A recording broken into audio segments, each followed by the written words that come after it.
people on a temporary basis too. Over at Meserato's headquarters, you'll find more Tolberts. Stephanette, vice president in charge of everything. Sietta Tolbert, working her way up through the finance department. And Lori Tolbert, in charge of retail sales.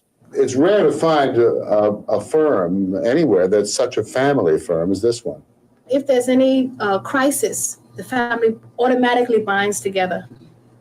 So that if there are any kind of problems, it's just a matter of picking up the phone and saying, I need you, and everybody comes. And that's the way we've been brought up. Business is business, politics is politics, and family is family. President Tolbert says he'll not run again when his term is up in 5 years. We don't have $750,000 to give you either. Among the most likely candidates are Shad Tubman, son of the former president and son-in-law of Mr. Tolbert. But the man most people in Monrovia say is the hottest candidate is this man, A. Benedict Tolbert, trained at Oberlin University, a gentleman farmer, a dynamo of a politician, and the son of the president. I am the chairman of the Foreign Affairs Committee of the House of Representatives. I'm also the co-chairman on the Committee on Education. I'm also a member of the Committee on Information and Cultural Affairs. Out of government, I am president of the Liberian Federation of Trade Unions, also a minister of the gospel, an evangelist, a spiritualist. That's a pretty full day you've described. That's right. Personally, I am a child of the universe, and I belong to the school of a Senate Master's teaching called the Great White Brotherhood. There are several hierarchies in the universal cosmological world. And so you have a master in charge of wealth, who is called the Master Fortuna. You have a master in charge of governments and nations of the world called El Moya. You have a master in charge of freedom of the universe called Saint Germain. You have a master for justice called Portia. You have a master for wisdom called the goddess of Mercury. But this does not bring about blasphemy, nor does it make about several gods. It doesn't bring about a pantheon of gods. And if it were not so, I wouldn't have told you. Tell me, in purely practical terms, and one hears this rumored about in the political circles here, that you're a pretty good candidate to be the next president of Liberia. I believe I am because of the way I live. You see, God doesn't make many leaders. He makes few leaders. If he made many leaders, then he wouldn't have followers. No, but in a purely personal way, does this cause some family quarrels or tensions? Not at all. I am not ambitious to become president. I only regard myself as a presidential timber because I know I'm capable of governing not only Liberia, but the whole of Africa. And if the great divine master of human events decides through the minds of the people to use me as a presidential candidate, not only will I rule Liberia, but I shall endeavor to rule the whole of Africa by uniting the continent. Into one? This is my goal, my objective, and my aim in my lifetime to see Africa united. With A.B. Tolbert as president. Maybe. A chip from the block. And I gather you were a chip off your old man's block.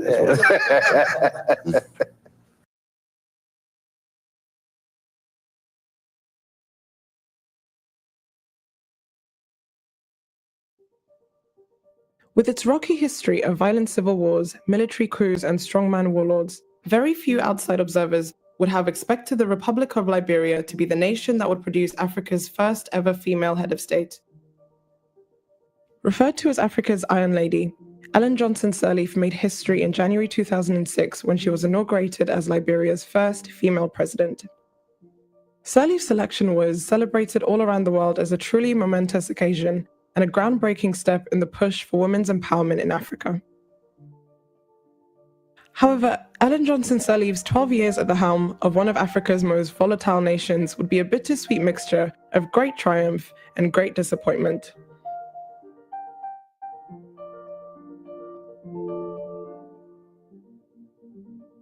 You see, Liberia's story is very unique in that it was the only West African country to have never been colonized by the European powers. The nation was founded by freed African Americans who emigrated from the United States with the aspiration of establishing a free republic on the continent.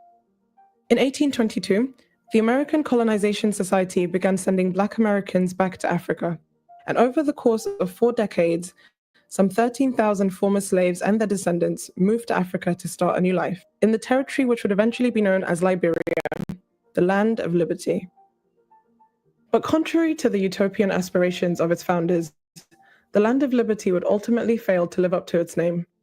Having been completely cut off from the culture and heritage of their African ancestors, Liberia's African American immigrants simply could not assimilate with the tribal societies of the indigenous populations they came into contact with.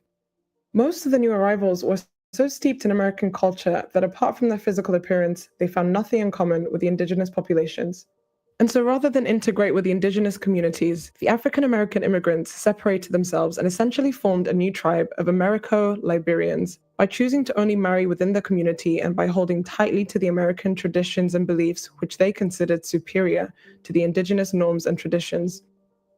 Thanks to their formal education, Western cultural norms, and connections to influential American politicians and businessmen, the Americo-Liberians would become Liberia's de facto political and economic elite.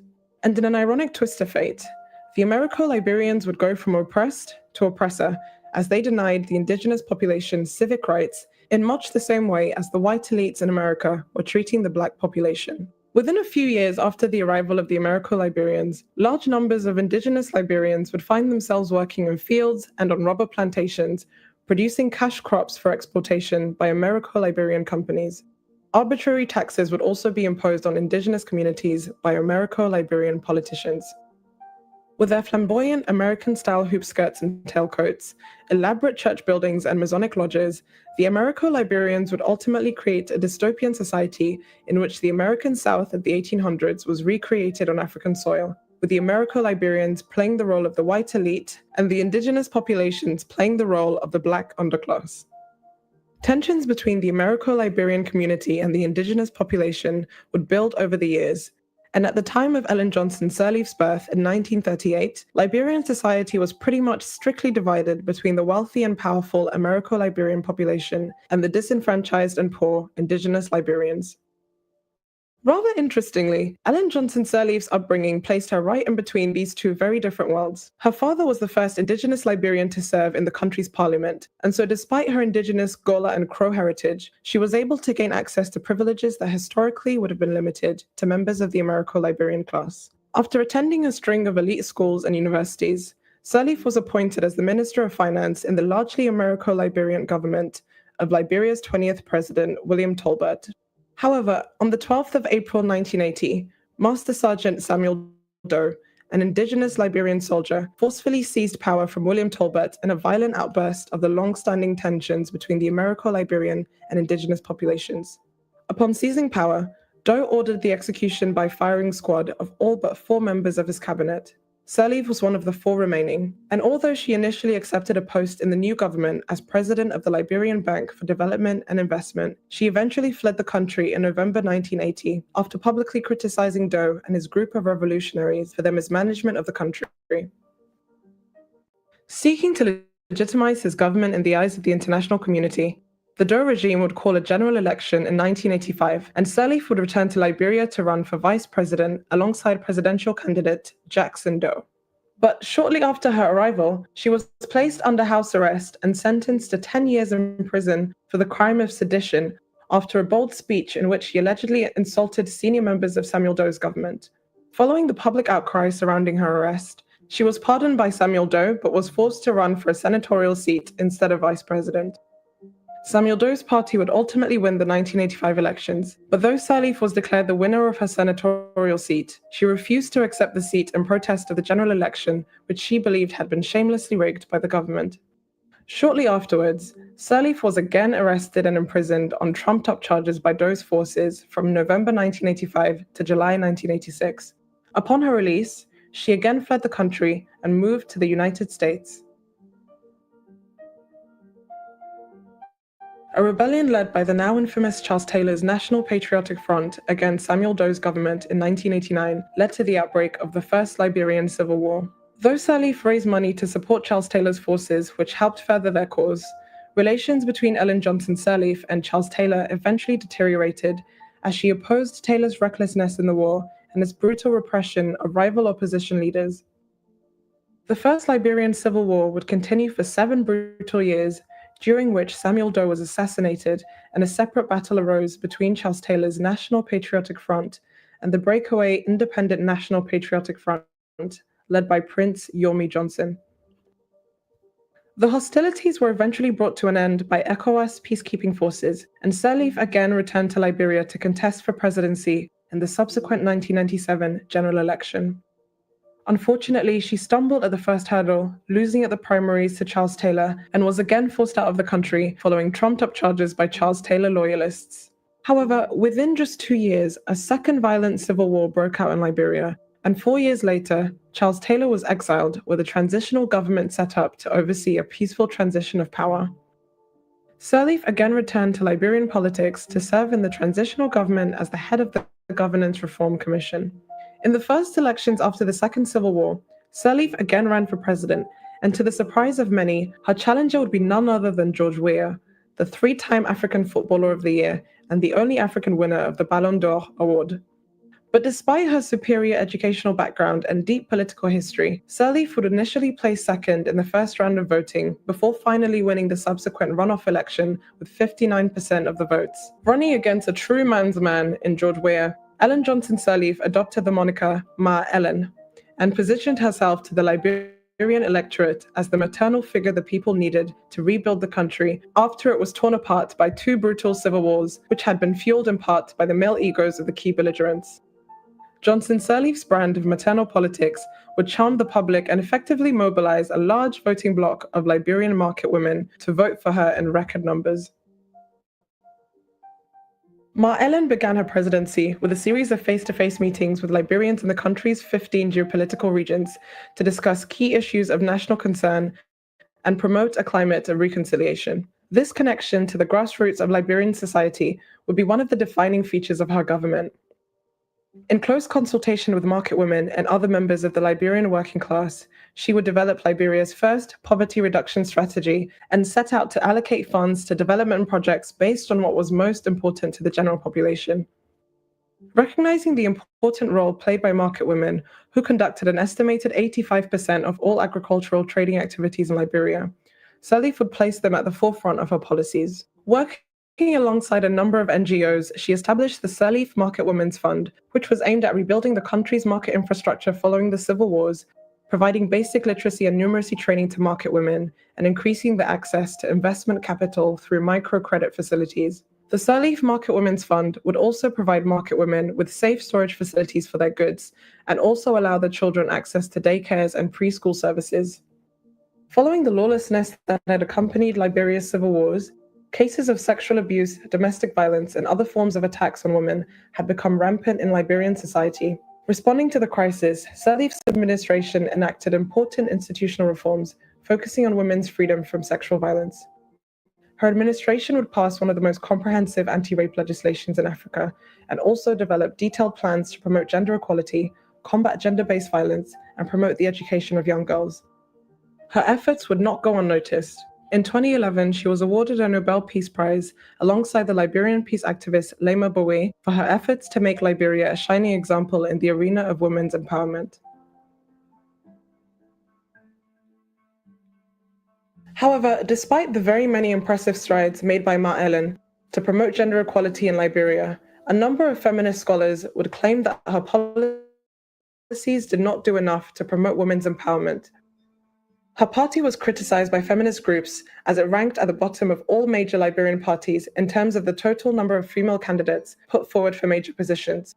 Her government was also criticized for refusing to approve several laws aimed at guaranteeing female representation in Liberian politics, and also failing to eradicate the practice of female genital mutilation, which she had pledged to wipe out during her election campaign.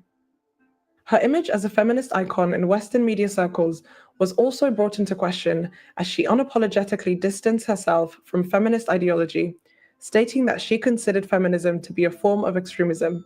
And to the disappointment of many feminist observers, Sirleaf's Liberia was ranked 97th out of 153 countries in the Global Gender Gap Index, far behind other African countries such as Paul Kagame's Rwanda, which was ranked 9th in the world thanks to its 50% plus representation of women in parliament.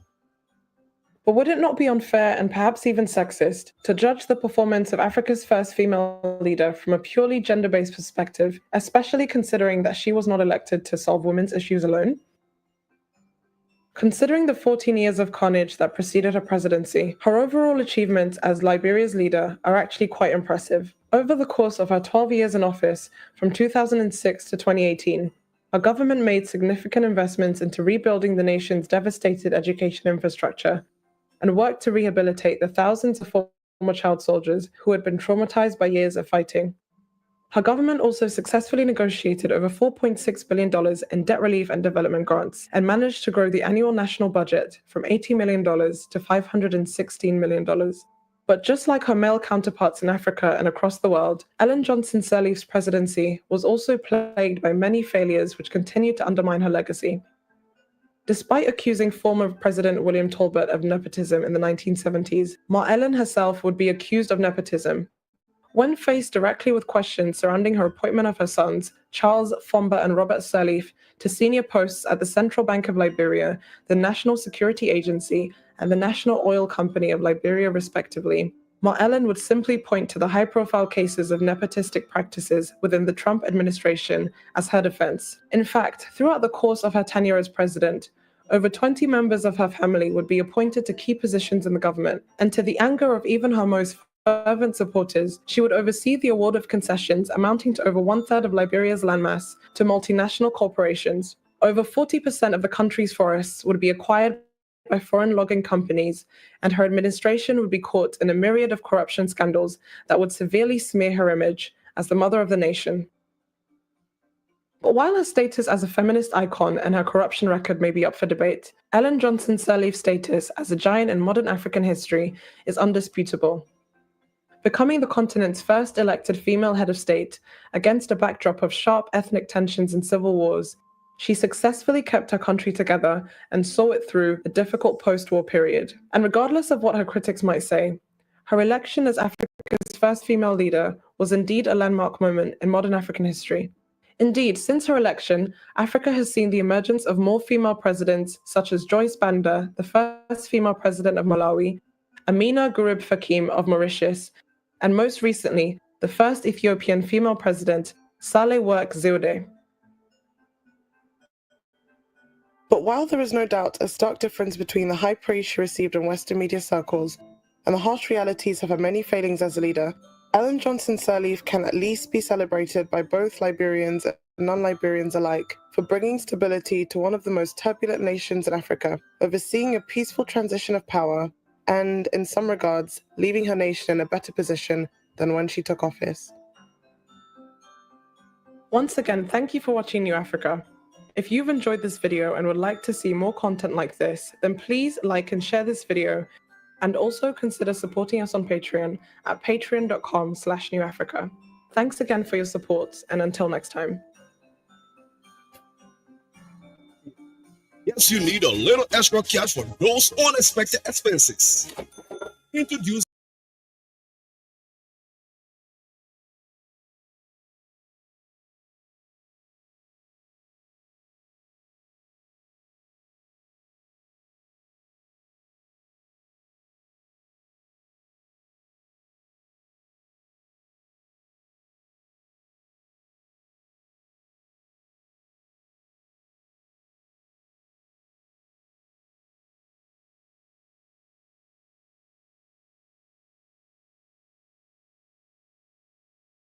Go.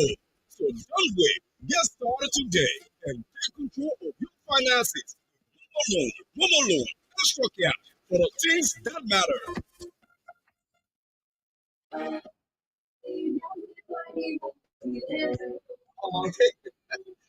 If you want extra small money for the things that you're not expecting, let me tell you about Momo Loan. It's fast and easy way to be free with money problem. Momo Loan, the new way of taking care of things when you not get money. The first thing you gotta do is to register *156*5# and you will select extra cash. Hey man, now one, that easy credit there. Momo loan, they're not just giving you money, oh, they are making you strong financially. Momo loan at your fallback position, that you're dependable. Go get it. Don't wait, oh, go register today and control your money per hour with Momo loan. Momo loan, extra money for things that are important to you.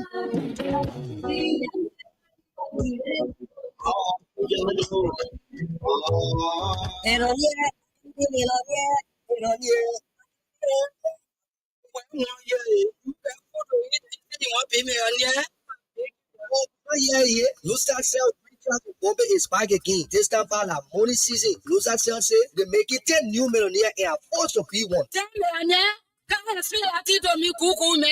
With Lonestar Recharge and Bombay, you can win 1,000, 10,000, 100,000, and for the grand prize, 10 people will win $1 million each. All you need to do is to reach out whether you scratch cow or Momo and stand a chance to be one of the 10 millionaires. What? You sell my child recharge so I can be millionaire too? Mama, you know I love playing for some money. What do you mean? We're going to start singing. With the recharge and Bombay campaign, everybody can win. Simply recharge with scratch card or 10 star 156 *2# with Momo and get points to help you win. Remember, the more you recharge, the better your chances to win. *156*2#. Let me recharge and show you. Our first will be millionaire too. Are you still wasting time? When you be wasting time, all people will be winning money. No time. Millionaire, we can't be millionaire. Oh, millionaire, we can't be millionaire. MTN. This is Love Radio 105.1, transmitting to you from Thenchke Cinco, right in the technology building. We broadcast information, education, entertainment, as well as spiritual guidance. You are there, that's why we are here. And together we say a teamwork supportive on this radio. My name is Rufus Divine Cannon, what are known as the irreplaceable D. I lead and auto follow, first among equals. Of course, I'm destined for greatness. I'm here with you up to later on. Let me acquaint you of what we're going to be doing. On the flip side, 9 o'clock up to 10 o'clock.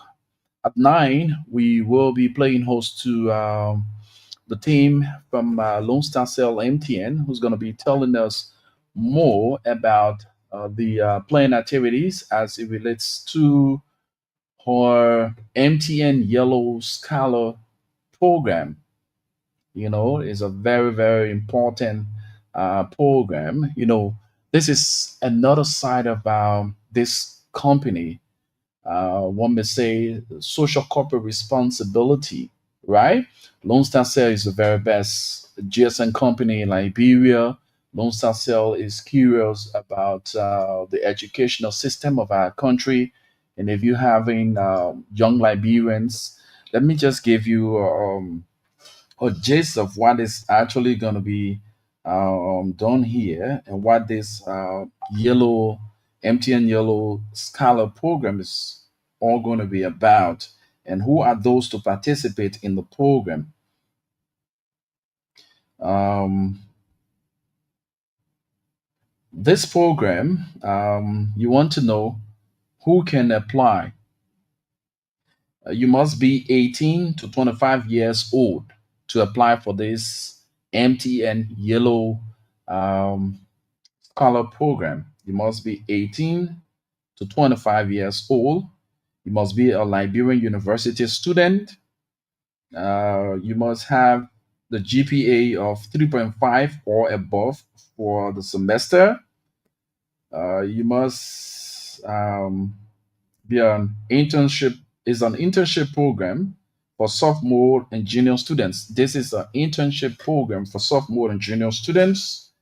Graduate trainee program, graduating seniors in their final year or must have graduated at least a year ago. So those are the people who can apply for this MTN Yellow Scholar program.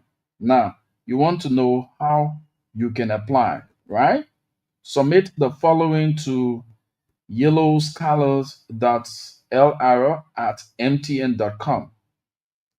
Yellowscholar@lr@mtn.com. One page motivation letter tell us why you are the perfect candidate for this Scholar program. Your curriculum vitae, which is your CV. Hmm? 2 minute video. Explain why you should be selected. And lastly, your last semester grade sheet, proof of your GPA 3.5 or plus. So application deadline is April 30, 2025. So if you know that you are fit in that line with all of the things that I just listed for you, you can begin to apply for the MTN Yellow Scholar program. Hmm? You can submit your application to Yellow is YELLOSCHOLARS yellowscholars.lr at mtn.com. So all in small letters. All in small letters. Hmm? All should be in small letters. The next step, you should do a one-page motivation letter telling us why you are the perfect candidate. Hmm? One-page motivation letter telling the team why you are that perfect candidate. Also, include your curriculum vitae, which is your CV. Put your CV there. Hmm? 2 minutes, do a 2 minutes video. Explain why you should be selected. And lastly, you are in school, your last semester grade sheet. Hmm? As a proof that you are in the range of 3.5 or plus. That grade sheet should be your proof. Hmm? So, and the deadline is April 30, 2025. April 30, 2025 is the deadline for all of your entries, to be a part of the MTN Yellow Scholar program. Now, you just join us and you want to know, well, what Rufus is talking here? We are talking about the MTN Yellow Scholar program that is inside. And you can send your application to yellowscholar.lr at mtn.com. Hmm? Now, you must be 18 to 25 years old. You must be a Liberian University student. You must have a GPA of 3.5 or above for the semester. Internship program, sophomore and junior students. Graduate trainee program, graduating seniors in their final year or must have graduated a year, at least a year ago. So if you graduated last year, you can also form part in as much you are in the range of 18 to 25 years. All right. So that's it. We will be talking to the folks from Lone Star Cell at 9 o'clock on this whole issue. They're going to be explaining to you in details. I was just giving you a sneak peek of what is going to be done here at 9 o'clock when we'll be talking to the representatives from Lone Star Cell office. My name is Rufus. I'm here while you are there. And together we say our teamwork supportive on this radio. So we have a motivational message that will be played that's going to take us up to later while we roll our commercials as well. So be there and let's do it together, okay? Yes, let's do this together right here on your favorite dial. Love Radio 105.1.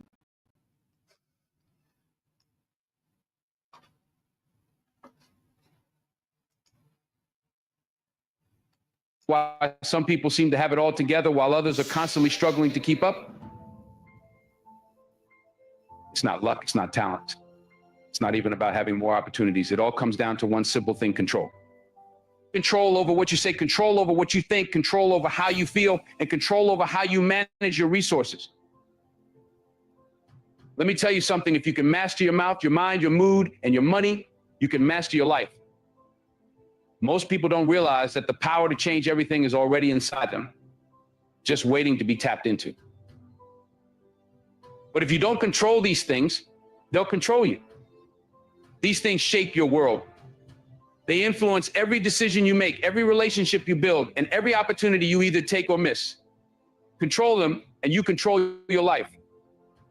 Let them run wild, and you'll find yourself in a place you never wanted to be. So today, we're going to dive into this. We're going to break it down. And when I'm done, you'll walk out of here with a new sense of focus and responsibility over your life. Let's talk about your mouth. When I say control your mouth, I'm not just telling you to hold your tongue when you're angry, although that's important. I'm talking about realizing the power that comes with every word you say. The words you speak are like arrows. You can't take them back once they leave your lips. So many people don't realize this. They talk without thinking, spit out negativity, or gossip without considering the impact. But the truth is, the words that come out of your mouth have the power to shape your life, your relationships, and your future. When you speak, you're not just describing the world around you, you're creating it. The words you use build the foundation of your reality. If you constantly speak about how hard life is, how unfair things are, or how impossible your dreams seem, you are literally creating an environment that reflects those very words. You're putting that energy out into the world, and the world responds. On the flip side, if you speak with faith, if you declare possibility, if you encourage others, you're creating an environment where success and positivity can flourish. Think about the people who inspire you. Do they speak doubt? Do they tear others down? Or do they use their words to uplift, to push forward, and to open doors for themselves and others? That's the kind of power you hold. The power to speak life into any situation. But that power can also do damage if you're reckless. You've got to be deliberate about the words you use. So the next time you're about to speak, stop for a second. Ask yourself, is this going to help the situation or make it worse? Is what I'm about to say based in truth, or is it based on emotion or frustration? Too often people let their emotions control their words and they say things they regret. But once it's out there, it's out there. You can apologize, you can try to make things right, but the damage is done. That's why you've got to be intentional about what you say. And here's the thing, this isn't just about how you talk to others, about how you talk to yourself. Self-talk is real. The way you speak to yourself, the words you choose, when you think about your own life, your own capabilities, your own future, those words are shaping your reality. If you constantly tell yourself, I can't do this, or I'm not good enough, or it's too hard, guess what? You're going to start believing it. You'll limit yourself because you're feeding your mind the wrong message. You'll begin to act as if those limitations are real, when in fact, they're just a reflection of the negativity you've been speaking. But when you flip the script and start speaking positive, affirming words to yourself, everything changes. When you wake up in the morning and tell yourself, I can handle whatever comes my way, I am more than capable, I deserve success. That's when you begin to build the confidence and mindset you need to move forward. You speak yourself into strength, you speak yourself into courage, and before long, those words become actions, and those actions turn into habits that shape your future. You see, controlling your mouth isn't about silence, it's about being intentional. It's about understanding that every word that leaves your lips is either contributing to your success or setting you back. It's about recognizing that your words have power over your relationships, your opportunities, and even your own self-perception. Look, life will throw challenges at you, that's a guarantee. But when you choose your words carefully, you can navigate those challenges with a sense of control and purpose. When you speak words of wisdom, positivity, and truth, you attract those things into your life. People will start to see you differently. They'll respect you more. They'll come to you for advice because they know you're someone who speaks with intention, someone who uses words as tools for building, not for tearing down. Think of your words as seeds. If you plant seeds of doubt, fear, and negativity, that's what you'll harvest. But if you plant seeds of faith, determination, and positivity, that's what will grow in your life. So be mindful of the seeds you're planting, because you're going to have to live in the garden you create.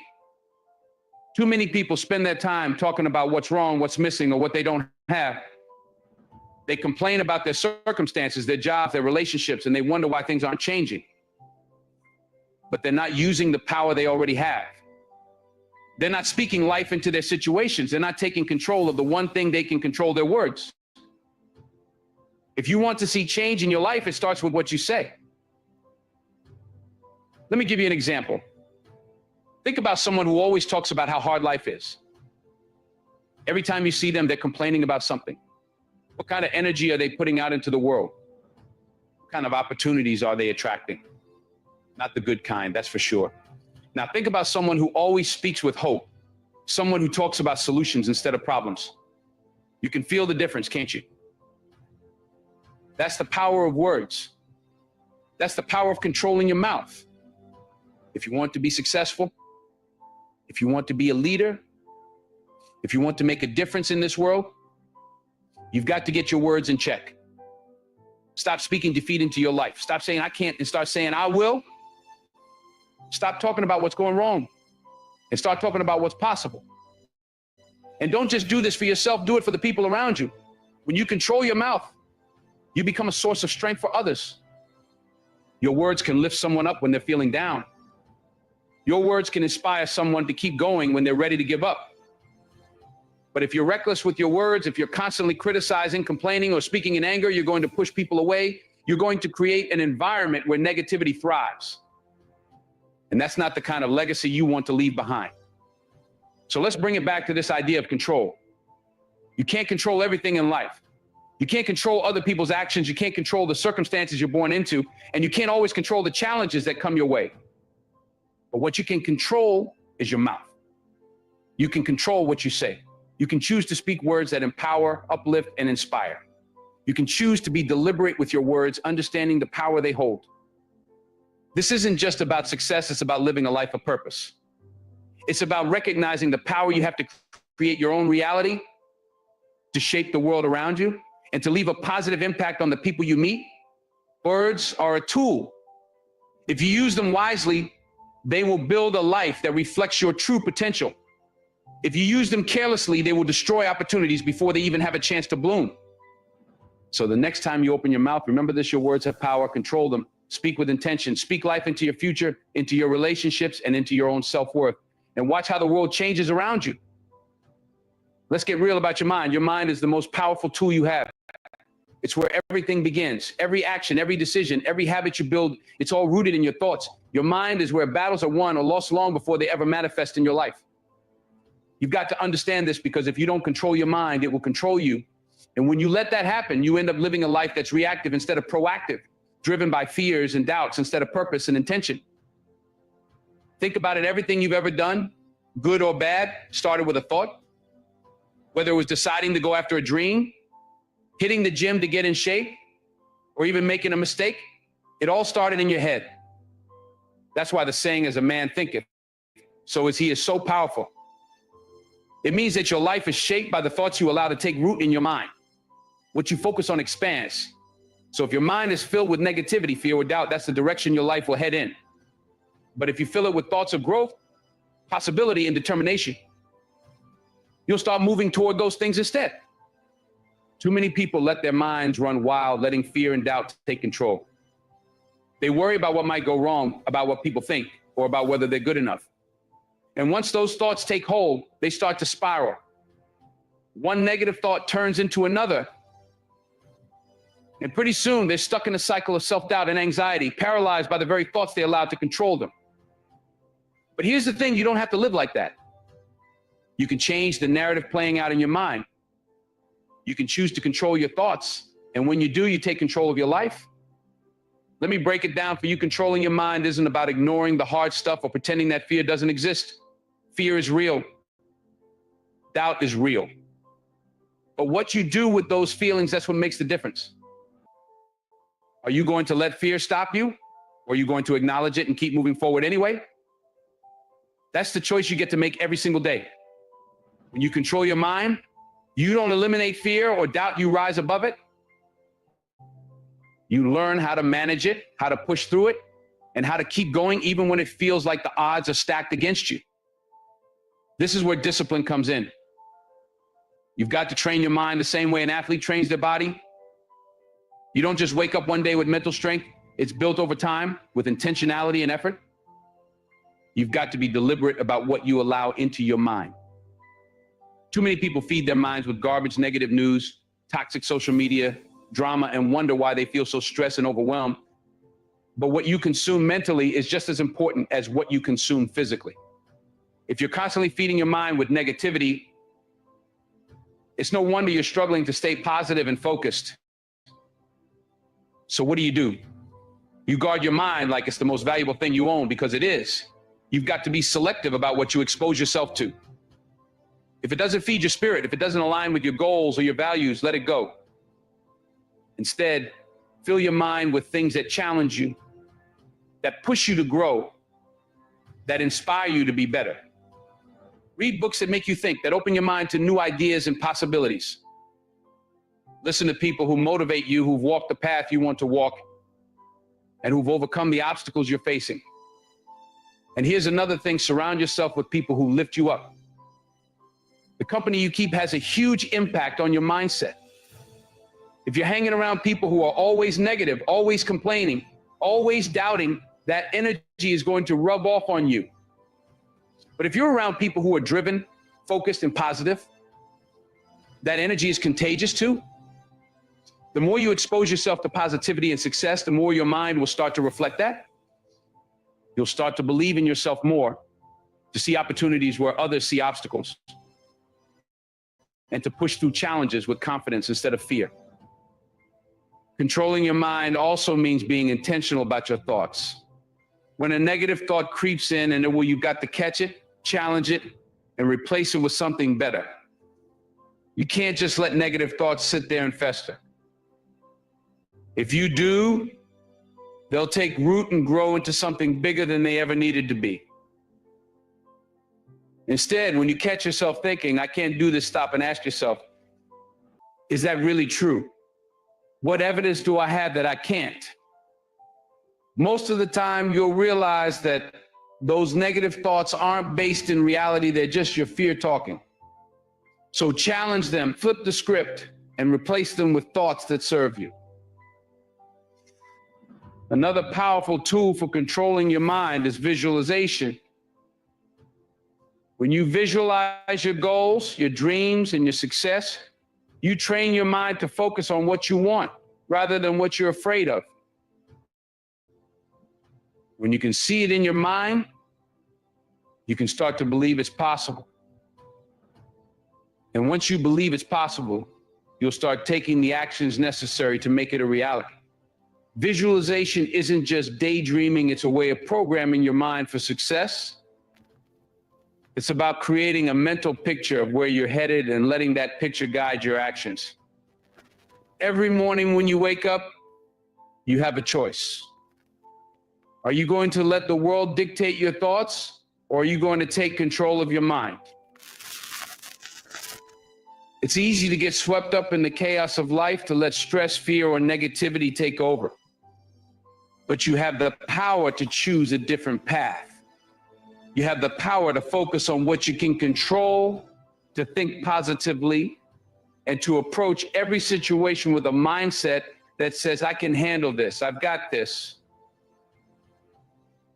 When you start your day with that kind of intention, everything else falls into place.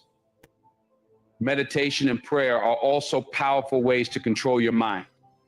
When you take time each day to quiet your thoughts, to center yourself, and to connect with something bigger than yourself, you give your mind the space it needs to recharge and refocus. Meditation helps you become more aware of your thoughts so you can catch the negative ones before they spiral out of control. Prayer reminds you that you're not in this alone, that you're part of something greater, and that you have the strength to overcome whatever comes your way. From Sarafina Ventures and The Communications. bottom line is this: controlling your mind is a daily practice. It's not something you do once and then forget about. It's a commitment to yourself, to your goals, and to your future. It's about taking responsibility for your thoughts and understanding that they have the power to shape your life. When you control your mind, you take back control of your destiny. You're no longer at the mercy of fear, doubt, or negativity. You're in the driver's seat, steering your life in the direction you want to go. So start today Start by being mindful of your thoughts. Start by feeding your mind with the kind of information, people, and experiences that will push you towards success. Challenge the negative thoughts when they arise and replace them with thoughts that serve you. Visualize your goals, meditate, pray, and take control of your mind, because when you do that, you take control of your life. And once you're in control of your mind, there's nothing you can't achieve.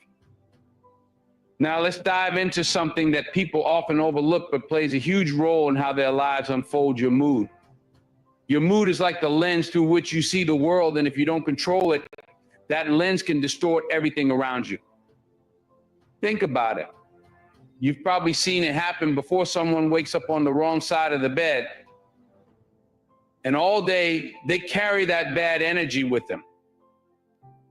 Every interaction is negative.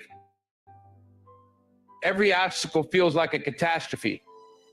They're walking around like the whole world is against them, when in reality, it's their mood that's the problem. They've let a fleeting emotion take over and dictate how they experience their day. But here's what you need to realize: your mood doesn't just happen to you. You have more control over it than you think. Your mood is not some external force that you're powerless against. It's not something you have to surrender to. Your mood is a choice. It's something you can regulate, something you can manage no matter what's happening around you. And when you understand that, when you realize that you have the power to control your emotional state, everything starts to change. Now, let's be clear about something: emotions are real. I'm not saying you should ignore how you feel. If you're angry, you're angry. If you're sad, you're sad. Those are legitimate emotions, and they deserve to be acknowledged. But here's the thing: just because you feel something doesn't mean you have to let it control you. Feelings are like waves. They rise, they fall, they come, they go. But you don't have to be swept away by them. You can learn to ride the wave instead of drowning in it. One of the biggest mistakes people make is thinking that their feelings are facts. They wake up feeling stressed or anxious, and they start to believe that their entire day is doomed. But feelings are not facts. Just because you feel something in the moment doesn't mean it's the absolute truth. It doesn't mean your day is ruined or that your life is off track. It's just an emotion. It's temporary. And the moment you start to recognize that, the moment you understand that your mood is fluid and can be changed, you take back control. Here's where you start awareness. Most people go through their day on autopilot, completely unaware of how their mood is affecting them. They let their emotions dictate their actions without even realizing it. They're reacting instead of responding. But when you become aware of your mood, when you check in with yourself and say, wait a minute, how am I feeling right now? You give yourself the power to shift that energy. You become the one in the driver's seat rather than letting your emotions steer the car. Think about it. How many times have you let something small set the tone for your whole day? Maybe you got stuck in traffic, or someone said something that rubbed you the wrong way. Before you know it, you're carrying that frustration with you all day, snapping at people, getting irritated over things that don't really matter. You let that one small thing snowball into something much bigger than it needed to be. But when you control your mood, you can stop that snowball before it gets rolling. You can pause, take a breath, and decide how you want to respond. You can choose to let it go, to not let that moment define your entire day. And that's the key choice. You always have a choice when it comes to your mood. You may not be able to control what happens to you, but you can always control how you respond. You can choose to dwell on the negative, or you can choose to focus on the positive. You can choose to let a bad moment ruin your day, or you can choose to move on and make the best of it. It's all up to you. And when you start to see your mood as something you can control, you stop being a victim of your circumstances. You become empowered. Now, controlling your mood doesn't mean putting on a fake smile and pretending everything is okay when it's not. It's not about suppressing your emotions or ignoring how you feel. It's about managing your emotions in a way that serves you rather than letting them run the show. It's about finding healthy outlets for your feelings and making sure that they don't dictate your actions in a negative way. Let's talk about gratitude for a minute. Gratitude is one of the most powerful tools you have for controlling your mood. When you focus on what you're grateful for, when you make a conscious effort to shift your attention to the good things in your life, it's almost impossible to stay in a negative state. Gratitude forces you to recognize that no matter what's going wrong, there's still something going right. It changes your perspective. It shifts your focus from what you don't have to what you do have, from what's lacking to what's abundant. So when you find yourself in a bad mood, when things aren't going your way, take a moment to stop and reflect on what you're grateful for. It doesn't have to be something big. This is Love It could be as simple as the fact that you woke up this morning, Inner Ventures and Communications, that you have a roof over This is your Off head, FM 105. or that you have people in your life who care about you. Whatever it is, focus on it. Let it fill you up. Let it remind you that even in the midst of challenges, there's still something to be thankful for. Gratitude changes everything. Another powerful tool for controlling your mood is your mindset. You see, your mood is directly tied to how you think. If you're constantly thinking negative thoughts, if you're always focused on what's wrong or what's lacking, it's going to be hard to stay in a positive mood. But if you train your mind to focus on the good, to see challenges as opportunities and setbacks as lessons, your mood will follow. Your mood is a reflection of your thoughts. So if you want to control your mood, start by controlling your mind. Meditation and mindfulness are great ways to do this. When you take time each day to quiet your mind, to center yourself, you create space for positive energy to flow in. You become more aware of your thoughts, and that awareness allows you to shift your mood when it starts to go off track. Instead of reacting to every little thing that happens, you learn to respond with intention. You learn to choose how you feel rather than letting your emotions choose for you. And let's not forget about your energy. Your mood is contagious. The energy you put out into the world will come back to you. If you're walking around with a negative attitude, constantly complaining, constantly focusing on what's wrong, you're going to attract more negativity into your life. But if you're positive, if you're optimistic, if you're grateful, that energy will attract more of the same. People will want to be around you. Opportunities will start to open up. Success will start to come your way. So take control of your mood. This is Love FM. Don't let it control you. From South Don't let a Inner bad Ventures morning turn into a bad day, This is or a Love bad day turn into a bad week. Recognize that you have the power to shift your energy at any moment. You can choose to be positive. You can choose to be grateful. You can choose to see the good, even in the midst of challenges.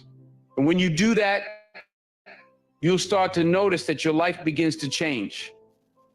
Your mood matters. It affects everything you do, from your relationships to your career to your overall happiness. So don't take it lightly. Pay attention to how you're feeling. Check in with yourself regularly. And when you notice that your mood is starting to go off track, take steps to shift it. Breathe, reflect, focus on what's good. Choose gratitude. Choose positivity. Choose to control your mood, because when you do, you take control of your life. And finally, let's talk about money. This one's big, and I don't mean just in terms of dollars and cents. I'm talking about the mindset you have toward money.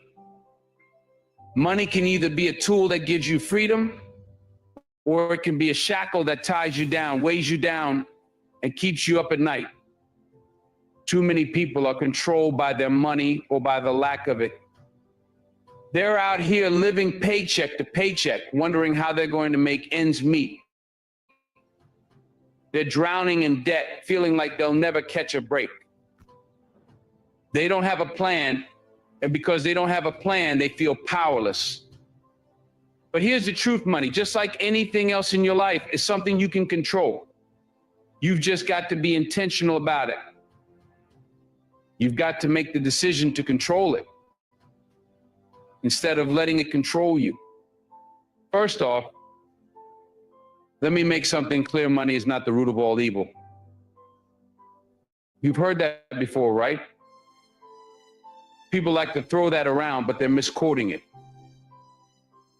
It's not the money itself that's the problem, it's the love of money. It's when you become obsessed with it, when you start chasing it at all costs, when you're willing to do anything and everything just to get more of it, that's when you get into trouble. But money itself, money is neutral. It's a tool. And how you use that tool, that's what makes the difference. You can use it to build something beautiful, something lasting, something that benefits not just you, but the people around you. Or you can use it recklessly, carelessly, and find yourself in a deeper hole than when you started. The choice is yours. So how do you control your money? How do you take the reins and stop letting it control you? It starts with a plan. You've got to create a plan for your money.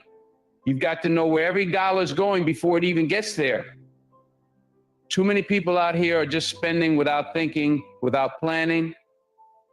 They're reacting to every sale, every impulse, every fleeting desire.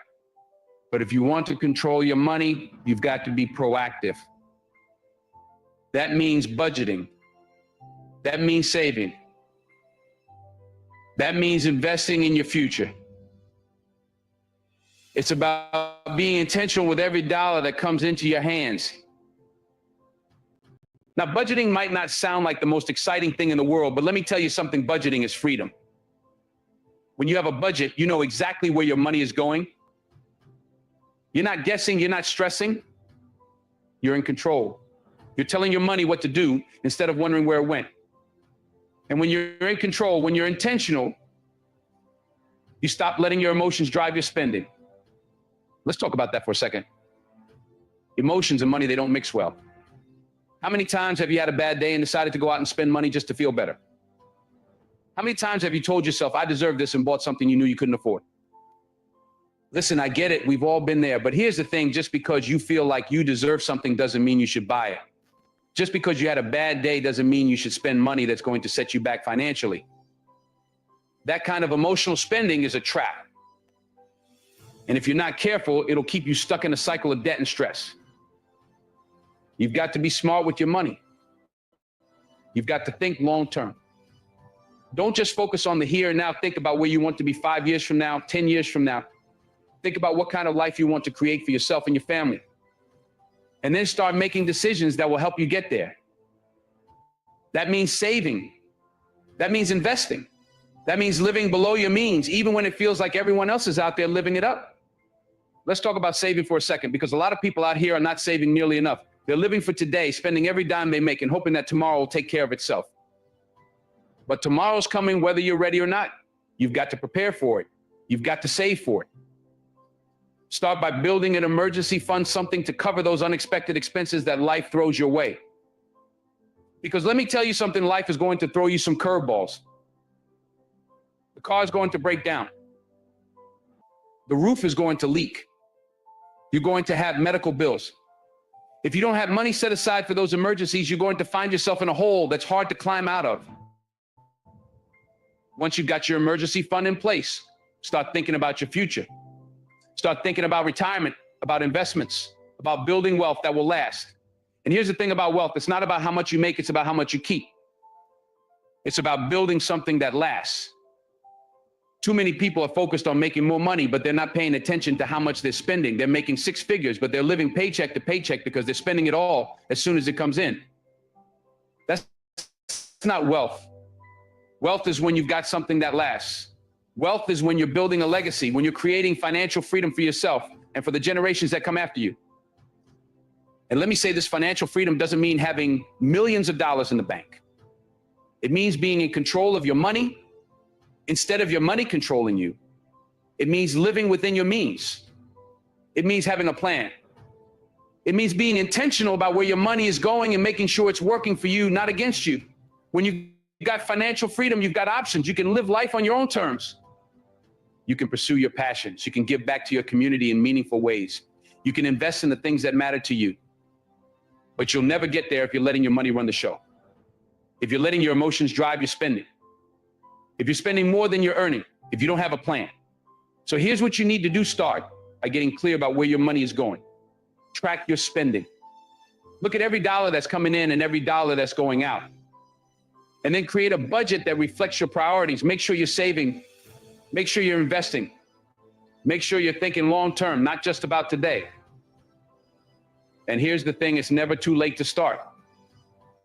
I don't care if you're 25 or 55, if you're just starting your career or getting ready to retire. It's never too late to take control of your money. It might take some time. It might take some sacrifice, but it's worth it. Because when you control your money, you're not just building wealth, you're building freedom. And that freedom will allow you to live life on your terms, to pursue your passions, to give back in ways that are meaningful to you. So control your money. Don't let it control you. Be intentional. Be disciplined. Make a plan and stick to it. Because when you do that, you're not just securing your financial future, you're securing your freedom. You're giving yourself options. You're creating a life that's not defined by stress, by limitations, by debt. You're creating a life that's defined by possibility, by opportunity, by abundance. And that's a life worth living. So take control. It's your money. It's your life. Don't let either one slip through your fingers. Let's bring it all together now. Control your mouth, control your mind, control your mood, control your money. These are the pillars that will determine the quality of your life. You can't control everything that happens to you, but you can control how you respond to it. And that's where your true power lies. You're not a victim of circumstance. You're not at the mercy of life's ups and downs. You have the power to shape your reality, to create your future, and to live a life that's full of purpose, meaning, and success. But it all starts with taking control. Let's talk about your mouth. The words you speak are more powerful than you realize. You can speak life, or you can speak destruction. Every time you open your mouth, you're making a choice. You're either building something up or you're tearing it down. You can build your relationships, your career, your self-esteem with the words you use, or you can sabotage them. Heart of Cinco. This is When you're intentional about your words, when you speak with purpose, from you'll Sarfina see how much smoother your life runs. Incorporated. This is You'll notice people respond to you differently. You'll notice doors open for you that would have stayed shut if you were reckless with your words. And it's not just about speaking kindly to others, it's about speaking kindly to yourself. The way you talk to yourself matters. If you keep telling yourself you can't do it, you're not good enough, you'll never succeed, guess what? You'll start believing it. And once you believe it, you'll act on it. So control your mouth, because your words will create the world you live in. Next, control your mind. It's a battlefield, and the war is won or lost up here. Every action you take starts with a thought. Every habit, every decision, every goal you set, it all begins in your mind. If you don't take control of your thoughts, they'll run wild. Doubt, fear, negativity, they'll creep in and take over if you let them. But you don't have to let them. You can choose what you focus on. You can choose to fill your mind with positive, empowering thoughts. You can choose to feed it with knowledge, with inspiration, with faith. And when you do that, you'll find that your actions follow suit. You'll start making better decisions. You'll start pushing yourself harder, reaching higher, going further than you ever thought possible. Because when you control your mind, you control your destiny. Now, control your mood. Too many of us let our emotions dictate how we show up in the world. We let a bad day ruin everything. We let one small setback turn into a big problem. But your mood is your responsibility. You can't always control what happens to you, but you can control how you respond to it. You can choose to shift your perspective. You can choose gratitude over frustration, optimism over despair. And when you make that choice, you'll notice your energy shifts. People are drawn to positive energy. Opportunities are drawn to positive energy. Success is drawn to positive energy. So don't let your emotions run the show. You're the one in control here. And finally, control your money. Money is a tool. It's not something to chase after endlessly. And it's not something to fear. It's something to manage wisely. When you're intentional about how you use it, when you budget, when you save, when you invest, you're setting yourself up for freedom. Financial freedom isn't about being rich, it's about having options.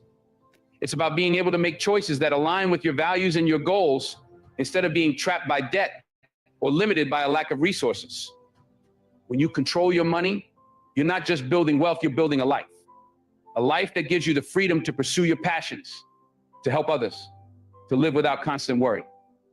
But let me say this, none of this happens overnight. You don't just wake up one day and suddenly have control over everything. It takes time. It takes effort. It takes discipline. And you don't have to be perfect. You don't have to have it all figured out right now. But you do have to start. Start today. Start with one thing. Maybe it's watching what you say. Maybe it's taking control of your thoughts. Maybe it's choosing to be positive even when things aren't going your way. Or maybe it's creating a budget and sticking to it. Whatever it is, take that first step. And then take another. And before you know it, you'll have built a life that's intentional, a life that's meaningful, a life that's yours. And as you do that, as you start taking control of these four areas, your mouth, your mind, your mood, and your money, you'll begin to see a shift. You'll notice that you're not just living day to day, reacting to whatever life throws at you. You're creating your life. You're in the driver's seat. And that's a powerful place to be.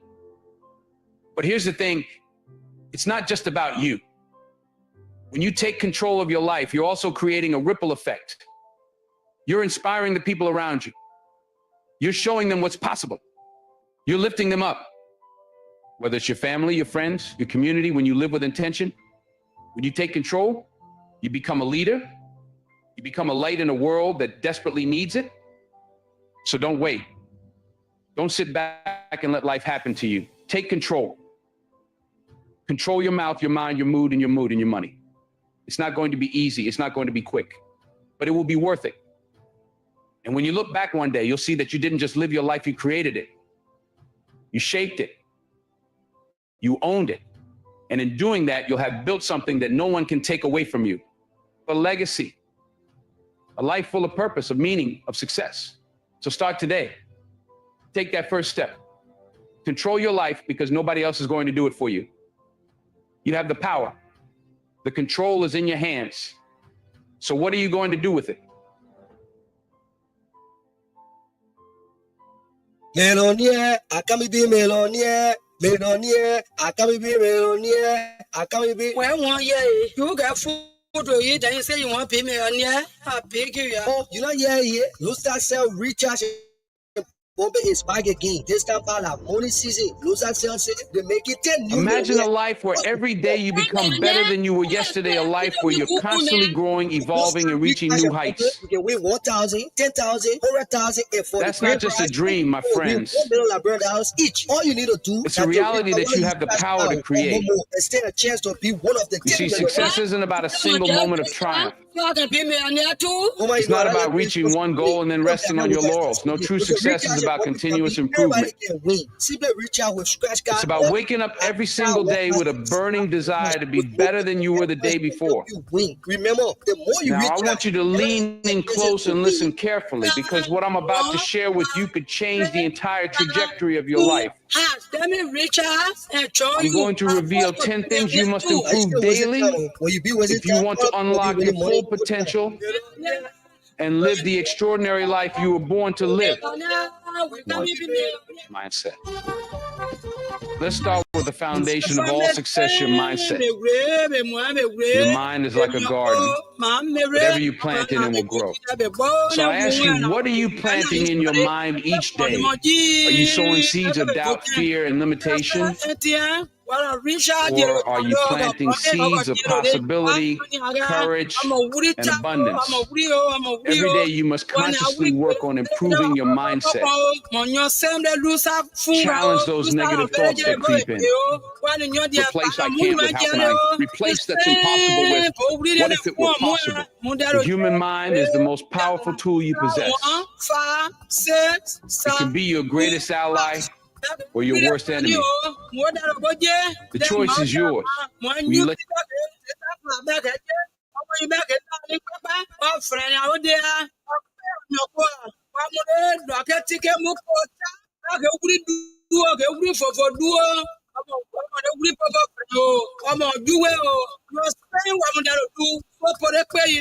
planted new seeds of belief.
If you want extra small money for the things that you're not expecting, let me tell you about Momo Loan. Live fast and easy way to be free with money problem.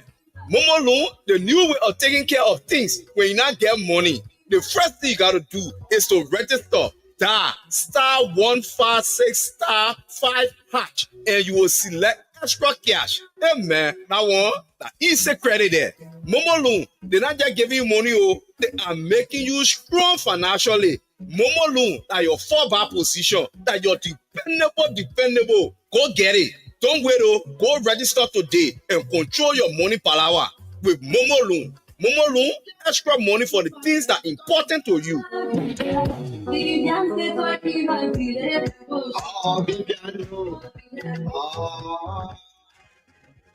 Yeah, I guess you need a little extra cash for those unexpected expenses. Introducing Momo Loan, your quick and easy solution to financial freedom.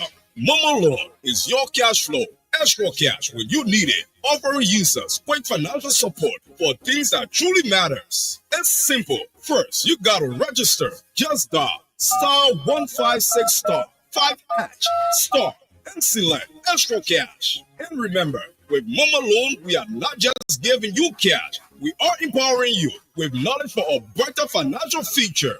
Momo Loan is your cash flow, extra cash when you need it. Let's go. So don't wait. Get started today and take control of your finances with Momo Loan. Momo Loan, extra cash for the things that matter. My pikin shege. My pikin.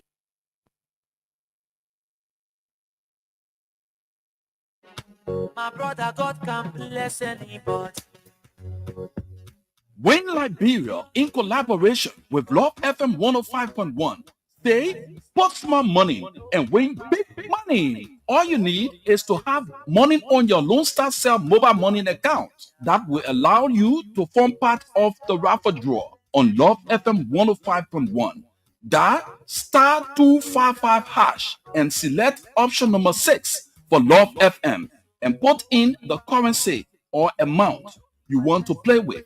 For Liberian dollars, it's just 100 LD, and for United States dollars, it's just 50 cents. Then enter the draw by putting in your PIN and confirm. You can be that lucky person to win 4,000 up to 1 million Liberian dollars. You can also play by using our website www.winliberia.com and follow the various steps. Don't forget to select number 6 for Love FM. It's the Win Liberia Cash Giveaway on Love FM 105.1. Play now and always by dialing star 255 hash and select option number 6 for Love FM and win 4,000 up to 1 million Liberian dollars. Win the money you need today with Win Liberia. God can bless anybody, anytime, anywhere, especially whenever you are involved with Win Liberia Cash Giveaway on Love FM 105.1. You need not to only listen to the radio, but whenever you play Win Liberia Cash Giveaway on Love FM, and when you win, you have a system that will alert you that you have won with Win Liberia Cash Giveaway on Love FM 105.1. For more information, call us on 231 886 946151 or 231 778 249053. Call for more information and clarity. Win Liberia Cash Giveaway on Love FM 105.1. God can bless anybody, anytime, anywhere, whenever it is. Win Liberia Cash Giveaway on Love FM 105.1. You must have heard the worst stories, so I say, Yes, indeed. This is Love Radio 105.1, transmitting to you from Finch Kids Sinker, right in the technology building. We broadcast information, education, entertainment, as well as spiritual guidance. The name is Rufus Divine Conning. I'm pretty seated in a jiffy. We'll be talking to folks from Lonestar sale office. Of course, they are our partner in progress. We're going to be talking something very important. Lonestar is not just providing communication, connectivity for you and your family. They are also going extra mile in meeting up with their social corporate responsibility, and that has to do with education. You know, when the folks are educated, what's going to happen? We have, like I always say, when the minds are developed, the eyes appreciate the works of the hands. So Lone Star Cell is in the business of providing all of these services, not just about your telecommunication, but also involving in your education. They are right here. We're going to be talking about something very important that has to do with the yellow, that's the MTN Yellow Scholar Program, a program that's been around and educating and imparting young people. This year's activity we covered a lot you can benefit from. But you know what? You need to be between the ages of 18 to 25 to form part of it. And not just that, you also have to, if the your academician, you must have a score of 3.5 or above to form part of it. But we'll be telling you more. I'm just giving you a gist of what's going to be happening here with us this morning. I have in our studio, the entire studio is yellow. That's for fact. And I'm the only man in the studio. You see, we talk about gender equity, but the people cheating me here. However, we have in the studio with us this morning to talk about the MTN Yellow Scholar Program. The head of HR, she's Janet the Horace. She's here with us, and accompanying her, we have Rebel A. Passaway. She's Yellow Scholar graduate trainee. Of course, Nolisa P. Smart is also a scholar trainee. They are here to be sharing their own story alongside the HR, the head of HR. Lone Star is not just about bragging, but they put them up where the hands can reach. All right. So you there, I'm here. We now go over to our guest. I already talked about you. No need of introduction. So let's start off with the HR. How you doing? I'm good. I'm good. Very good. I'm really very good this morning. I can see yellow. I'm yellow. Very yellow. Mm. Okay. So how's your office? Yes, my office is fine. Lonestar Cell MTN is doing great. And as you said, we're not only just providing connectivity, we're not only just making sure that people have internet and they have connectivity, but we're also making sure that people's lives can be better. So we're also into career development. We're into building talents that will be able to replace our generation by the time we're phasing off. Yeah. So we're doing great. I know. I know. I see the smiles beaming on the faces. Robel, you're smiling too much. You found Lone Star mobile money? Wallet. Robel, that's the Rabel, right? Yes, Rampville. Okay, Yeah. right. Oh, you guys say Robel now, so you know answer. Rabel, Yeah. pretty tell me. How is it being a trainee? You care to tell me? Being a graduate trainee at Lonestar is like one of the most exciting things for me because this is a very prestigious program. And when I applied, I really wanted to get accepted on the program. And since I got accepted, it has been a whole learning experience for me. I get to experience what it's like working within a corporate space, and I've gained a lot of skills. I can definitely say that I'm not the same person I was before I joined this program. I've grown professionally.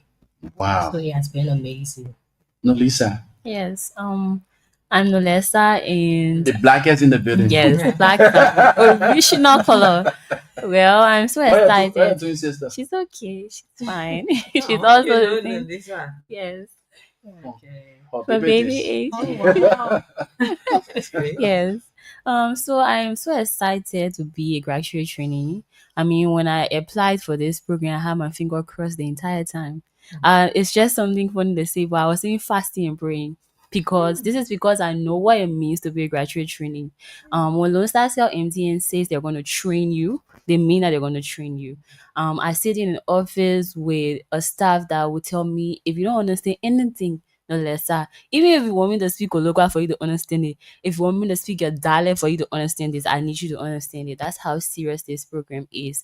So being a graduate trainee, I mean, everyone in my family is happy for me. They're like, you arrived. When I got the email, I shared it to my mom. She was so excited, and then my sister also. So I'm so excited to be on this program. I mean, it's a boost to our CV. And I have evolved since I got on this program. I mean, my confidence is at the roof now. I can speak clearly, I can talk, I can articulate. And when we're called upon, we have to be there to show what we have learned from this program. So it's truly an exciting program. And I'm definitely going to encourage another young librarian out there to participate and make good use of this opportunity. The woman can really articulate. Okay, thanks, Jonette. We are here for a specific issue that has to do with MTN Yellow Scholar Program. What is this program all about? Okay, so our MTN Yellow Scholars Program, it's an exclusive career development initiative by Lonestar Cell MTN that started in 2019 as a result of MTN's way of buttressing government's activities in the education sector. You know, there was a time when the then president of the Republic of Liberia, Madam Ellen Johnson Sirleaf, said that the education system was a mess. And we as an organization thought that we can change things around by the way we will engage young people to change the mess to best. So that was our first, you know, a go-to-market slogan or first entry: change the mess to best and ensure that we build a community of scholars. Okay. So in 2019, we decided to engage young university because the reason why we started from the university level is where you come from and become launched into the larger society right away. There are most of us that went to university, And very few of us had the opportunity to intern somewhere and learn something or get some hands-on experience before doing an actual job. And then you find out that employers will ask for at least 5 years work experience, at least 4 years work experience. So I ask people, where do you expect them to get the experience from? In their dreams, when they go to sleep? So when you're going to school, you're a full, especially for us, I went to early, you're a full-time university student. You only have to go to school. Where else do I get the experience that by the time I leave school, I'm able to get a job and I'm ready to work?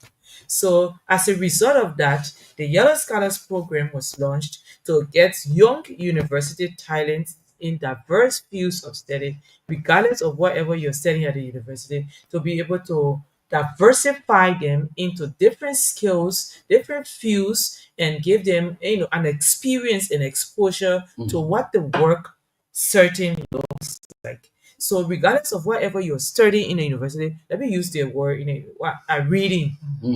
Regardless of whatever they're reading at the university, you're given an opportunity to also experience different spheres and in our business. So the entire business is exposed to you. You are paired with mentors and you are giving guidance in different units. So there are two separate programs that we started to do.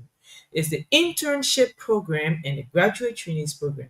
So in our internship program, you have, as a sophomore student or a junior student, you have 4 months to intern with us. 4 to 5 months you intern with us. You can go back to school. That means you've got some experience, you've like has some exposure, you go back to school. And the second program is our graduate trainees program, and that is for at least 18 months. So for the next 1 year, 6 months, you come and stay with us and you work, you do actual job, and you rotate to various departments in the business. So every 4 months you're changed. You're taking from one unit to another and you're giving the time to get exposure in all of the units in our business. So that's just the shape of what we've been doing since 2019. This will be our seventh in a row, and we've not stopped. We've been always coming back to look for scholars, and don't get it twisted. We've always found these are scholars. The great point you mentioned, it seemed big when we started in 2019, but up to now, we've not ever stopped the program because we did not get a scholar. Just because we decided to keep the standard, and we also encourage, like, these scholars now are ambassadors in their own universities, so they've encouraged other university students as well to become scholars. So that first slogan that I talk about, changing the best to best, has already started recreating itself, procreating itself, and we've had a lot of scholars come through our program because of I envy the whole process now. I wish I was 18 or 25. Yeah, and staying in the university. Yeah, man. But anyways, someone listening to us, a young person, wanting to be great, wanting to have the dreams come to reality. At what age you can venture into this whole MTN Yellow Scholar program? Okay, What's your age so range? the age range is, you rightly mentioned, 18 to 25 years. And I mentioned earlier two programs. I didn't talk about the second one, the requirements. So the first one is the internship program. The two programs require the same age range, 18 to 25 years. But the internship program, you are either a sophomore student or a junior student studying in any university in Liberia. Or you can be a Liberian university student studying abroad and you want to come back to Liberia to intern. That's the qualification. You're 18 to 25, you are a sophomore student or a junior student, and you have a grade point of 3.5 or above.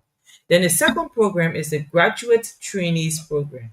For that graduate trainees program, you're also 18 to 25 years. You're also a young university Liberian, and you're studying in any of the universities in Liberia or you're a university student abroad, Liberian university student abroad studying and want to come back to do your graduate trainees program. But you have to be a graduating senior, or you must have graduated at least a year ago. So that means if you, like for instance, you're in your second semester, your first semester, your second semester of senior year, you are a senior student, or you are in a time when you're waiting for graduation, or you've just graduated up to 11 months ago, you are eligible for the graduate trainees program. You have to be the same 18 to 25 years. You must have attained an accumulative grade point of 3.5 or above. Specifically for those that are graduating as well, or must have graduated, you must have graduated with at least that grade point of 3.5 or above, and then you are eligible for the graduate trainees program. Oh wow, what a good one. So now let's come to you. I took it from Rabel. Let me come to you now. So since you got into the system, you've been experiencing all of what you have experienced along the way. You care to tell us some detail, like and dislike about this whole program business? Because now everything you get involved with, you can like, sometimes you see it from the outside far, but in the inside. So what's your take? Okay, so since I've been on this program, I think we've covered like 7 months now. And like Jeanette rightly said, this is a program where you're stationed at different places, and it's not specific to what you study. So when I came, I read or I studied social work. And it's very exciting for me, I could say, afterwards, because I was assigned at the network department. Can you imagine network where you go and you see all of the wires, the servers, and everything? So that was one thing that I liked because it provided me a chance to evolve. I could say the first day when I went there, I was like, what is this place? I wanted to know beyond what I studied, what was this about? Even though it was strange for me. And my dislike basically is that you're going to get rotated. Whether you like it or not, you will be rotated because the program wants you to know from various departments, get an idea about the business. So definitely after that 4 months, you're going to be moved to the next department. So at the beginning of our rotation, sometimes we're just getting orientated. So we're like trying to understand the department. You just got adjusted to some kind of friend. Yeah, right. But then after 4 months now, it's like you know this, you're intending to understand this more and more. You fall in love with this, and the HR is saying, "Smile, we have to take it to finance. You have to go and be like a electrician finance person." So every rotation is like, oh God, where am I going? Why I like this place? Why I fall in love with it? But actually, the program is something that I love because it gives you a chance to venture in the different areas of the department. That's what I like about it because you are equipped in different aspects for the job market. You get to understand from various, and when you're putting this on your CV, it's not something that you're just slightly understanding because we have mentors, we have trainers that get us to understand directly what this is about. So when you put on your CV, it means you can stand for it. So I'm standing on my CV for like 5 different roles, and it's something that's very important. Yeah. So all thanks to Lonestar MTN, actually. But the only thing I don't like is the rotation. But then we're just. Rabel, Yeah. same goes to you. Okay. What I really like about the program is the fact that we are given the opportunity to learn something new every day. When I just got there, I was assigned in the mobile money department. And prior to my assignment, all I knew was that with mobile money, we buy data, we buy voice call, we cash out, and that was it. I knew nothing else about how things work within that particular sector. And while in mobile money department, I had the opportunity to work with three different teams. Imagine finance team, risk and compliance team. So there was just a lot for me to learn. And take for example, on the risk and compliance team, I was able to play the role of a KYC officer, something that is totally different from what I did in university. But at the end of the day, I was able to take on that role because I had people who provided me and empowered me with the skills and all of the knowledge I needed to take on that particular role. So I saw a part of myself that I didn't even know existed. And when people walk into the office, they feel like this is something that I've been doing. But I had people who were there because they wanted to see me grow. And that's one thing I really like about the program. Imagine just within mobile money department, I work with 3 different teams. And like she said, it looks good on your CV because those are 3 different roles that I serve in just within that one department. And what I would say I dislike, I wouldn't see it as a dislike, but I would see it as a challenge. Like I said earlier, this is something that is totally different from what I did in university. That was a big, big challenge for me when I got assigned it. So it's not necessarily a dislike. Because when I got rotated, I had to read a lot. I can remember one of my mentors even gave me a link where I had to take courses on money laundering. Imagine someone who did social work. I had to take courses on money laundering just to understand what was going on. So it pushes you for you to read more, for you to study more. So it was a serious challenge for me. But yeah. Hmm. Mhm. So now, as an ambassador of this great program and the biggest GSM company in Liberia, Lonestar Cell MTN, so how do you go about convincing other young women? Because you're in the gender equity something, yeah.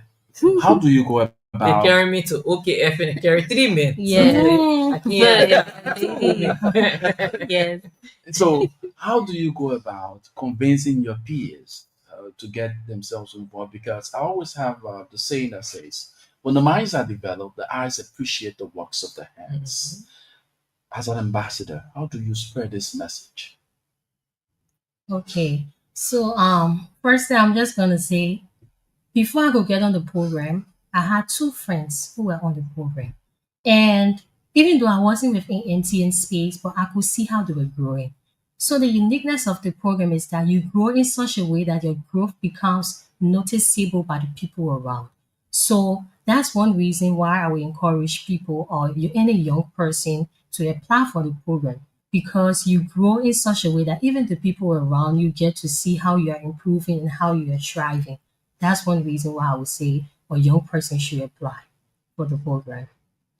Well, my approach to this is like Jonas said, when we graduate from these universities, we are asked for like 10 years experience for a position that I just got degree in. Like, where am I going to get that from? That alone should be a challenge to you to actually compete for this, because like it's I can say clearly it was Grace that brought us here. We're like over 600 plus, I think, and only 13% were accepted.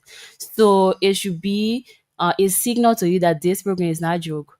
It's something is competitive. It's something that's going to make your CV stand out. Another approach I would say is the graduate training program is a program that broadens your mind.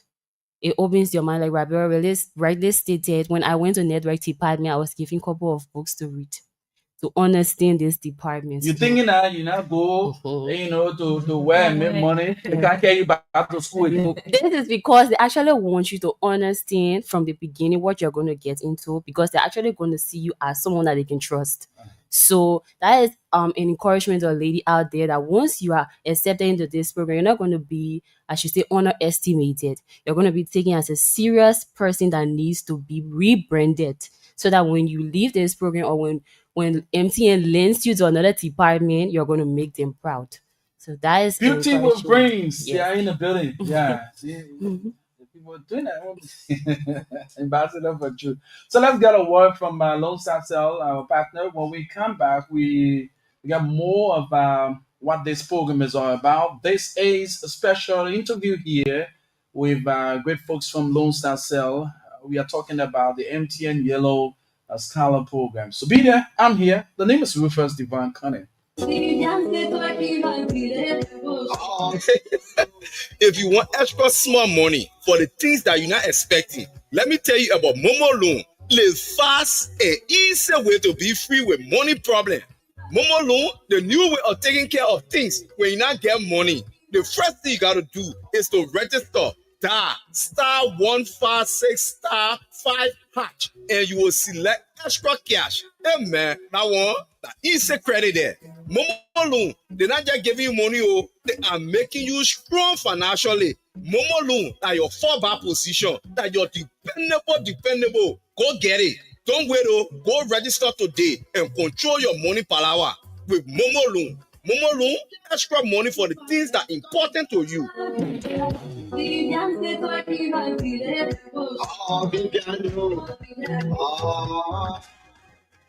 Yeah, guess you need a little extra cash for those unexpected expenses. Introducing Momo Loan, your quick and easy solution to financial freedom. Momo Loan is your cash flow, extra cash when you need it, offering users quick financial support for things that truly matters. It's simple. First, you gotta register. Just dial *156 *5# star and select extra cash. And remember, with Momo Loan, we are not just giving you cash, we are empowering you with knowledge for a better financial future. Momo Loan is your cash flow, extra cash when you need it. Let's go. So don't wait. Get started today and take control of your finances with Momo Loan. Momo Loan, extra cash for the things that matter. My brother, God can bless anybody. Okay, we get back to our conversation here, right here on your favorite dial, 105.1. And if you are following us live on Facebook, Love TV Live, the Lone Star people are on the post, yes, on the podcast. But it's good you have sent your best, and they are doing very, very, very well. We have in the studio the head of HR, Jonette V. Horace. She's here with great women, inspiring women. Rabel A passed away. I call a woman Rabel. She look at me. She gave me apple. But now you see us. Lisa P. Smart. Both of them. They are from the graduate trainee of the whole Yellow Scholar program. The people doing the thing now. You see, now before we go back to Jonette, right? The people get it kind of thing in Liberia. When we see opportunities, right? The people already get it. People at a point in time, both of you took up the time to apply. They cut across. Any of you can answer. You had a connection in our building there, long stars to say, oh yeah, my auntie there, so it's a win-win situation for me. No. So, like you rightfully said, that was one thing that went through my mind when I applied. Interestingly, the first year I came across the flyer, I did not apply that year because of ignorance. I feel like, oh, NT already have the people that they want to put on that program. And that is something that I somehow regret now. So I skipped the entire thing. I didn't even click the link until the following year when I saw it again. I'm like, let me just go for it. Let me just apply. So that was my entire perception at first that MTN already have their people they want to put on the program, which is not so. And just to add to what Rabiel said, actually for me to get this, I didn't even know. I use my phone every day to go on the internet, and I didn't come across this. But then it was one of my friends that forwarded the link to me, and her comment was what pushed me to apply. Because for me, I'm someone that when someone tells me that you can't do this, I'll do it. So she was like, "You apply for the Lonestar sale thing, even though they have their people that they will put there, but let the link here, check it out."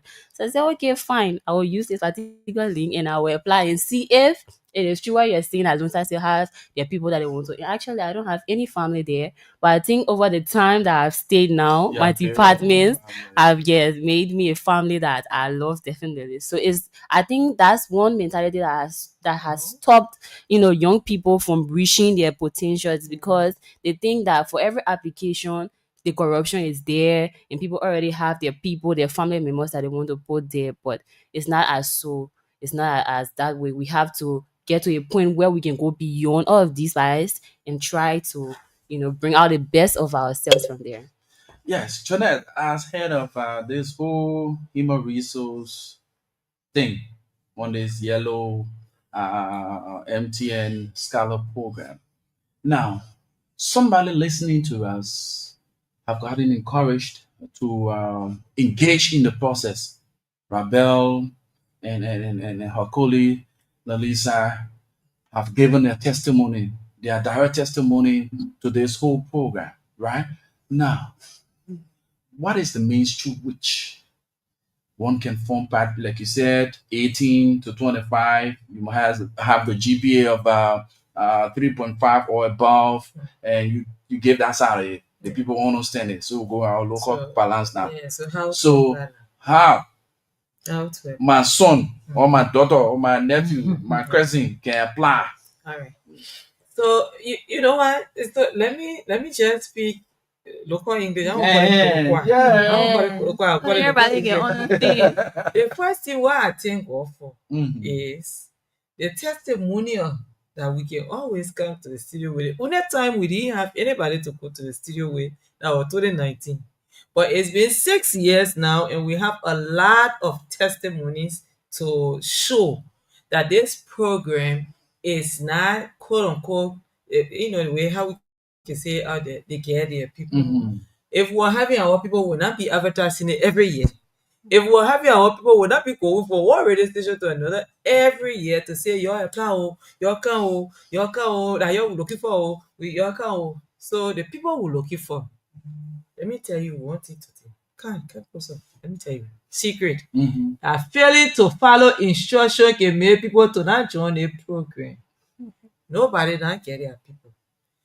The requirements that we listed that we said makes you eligible for the program. Let me come back to speaking The people. English. Yeah, the standard. The standard Yeah. that makes you eligible for the program. Mhm.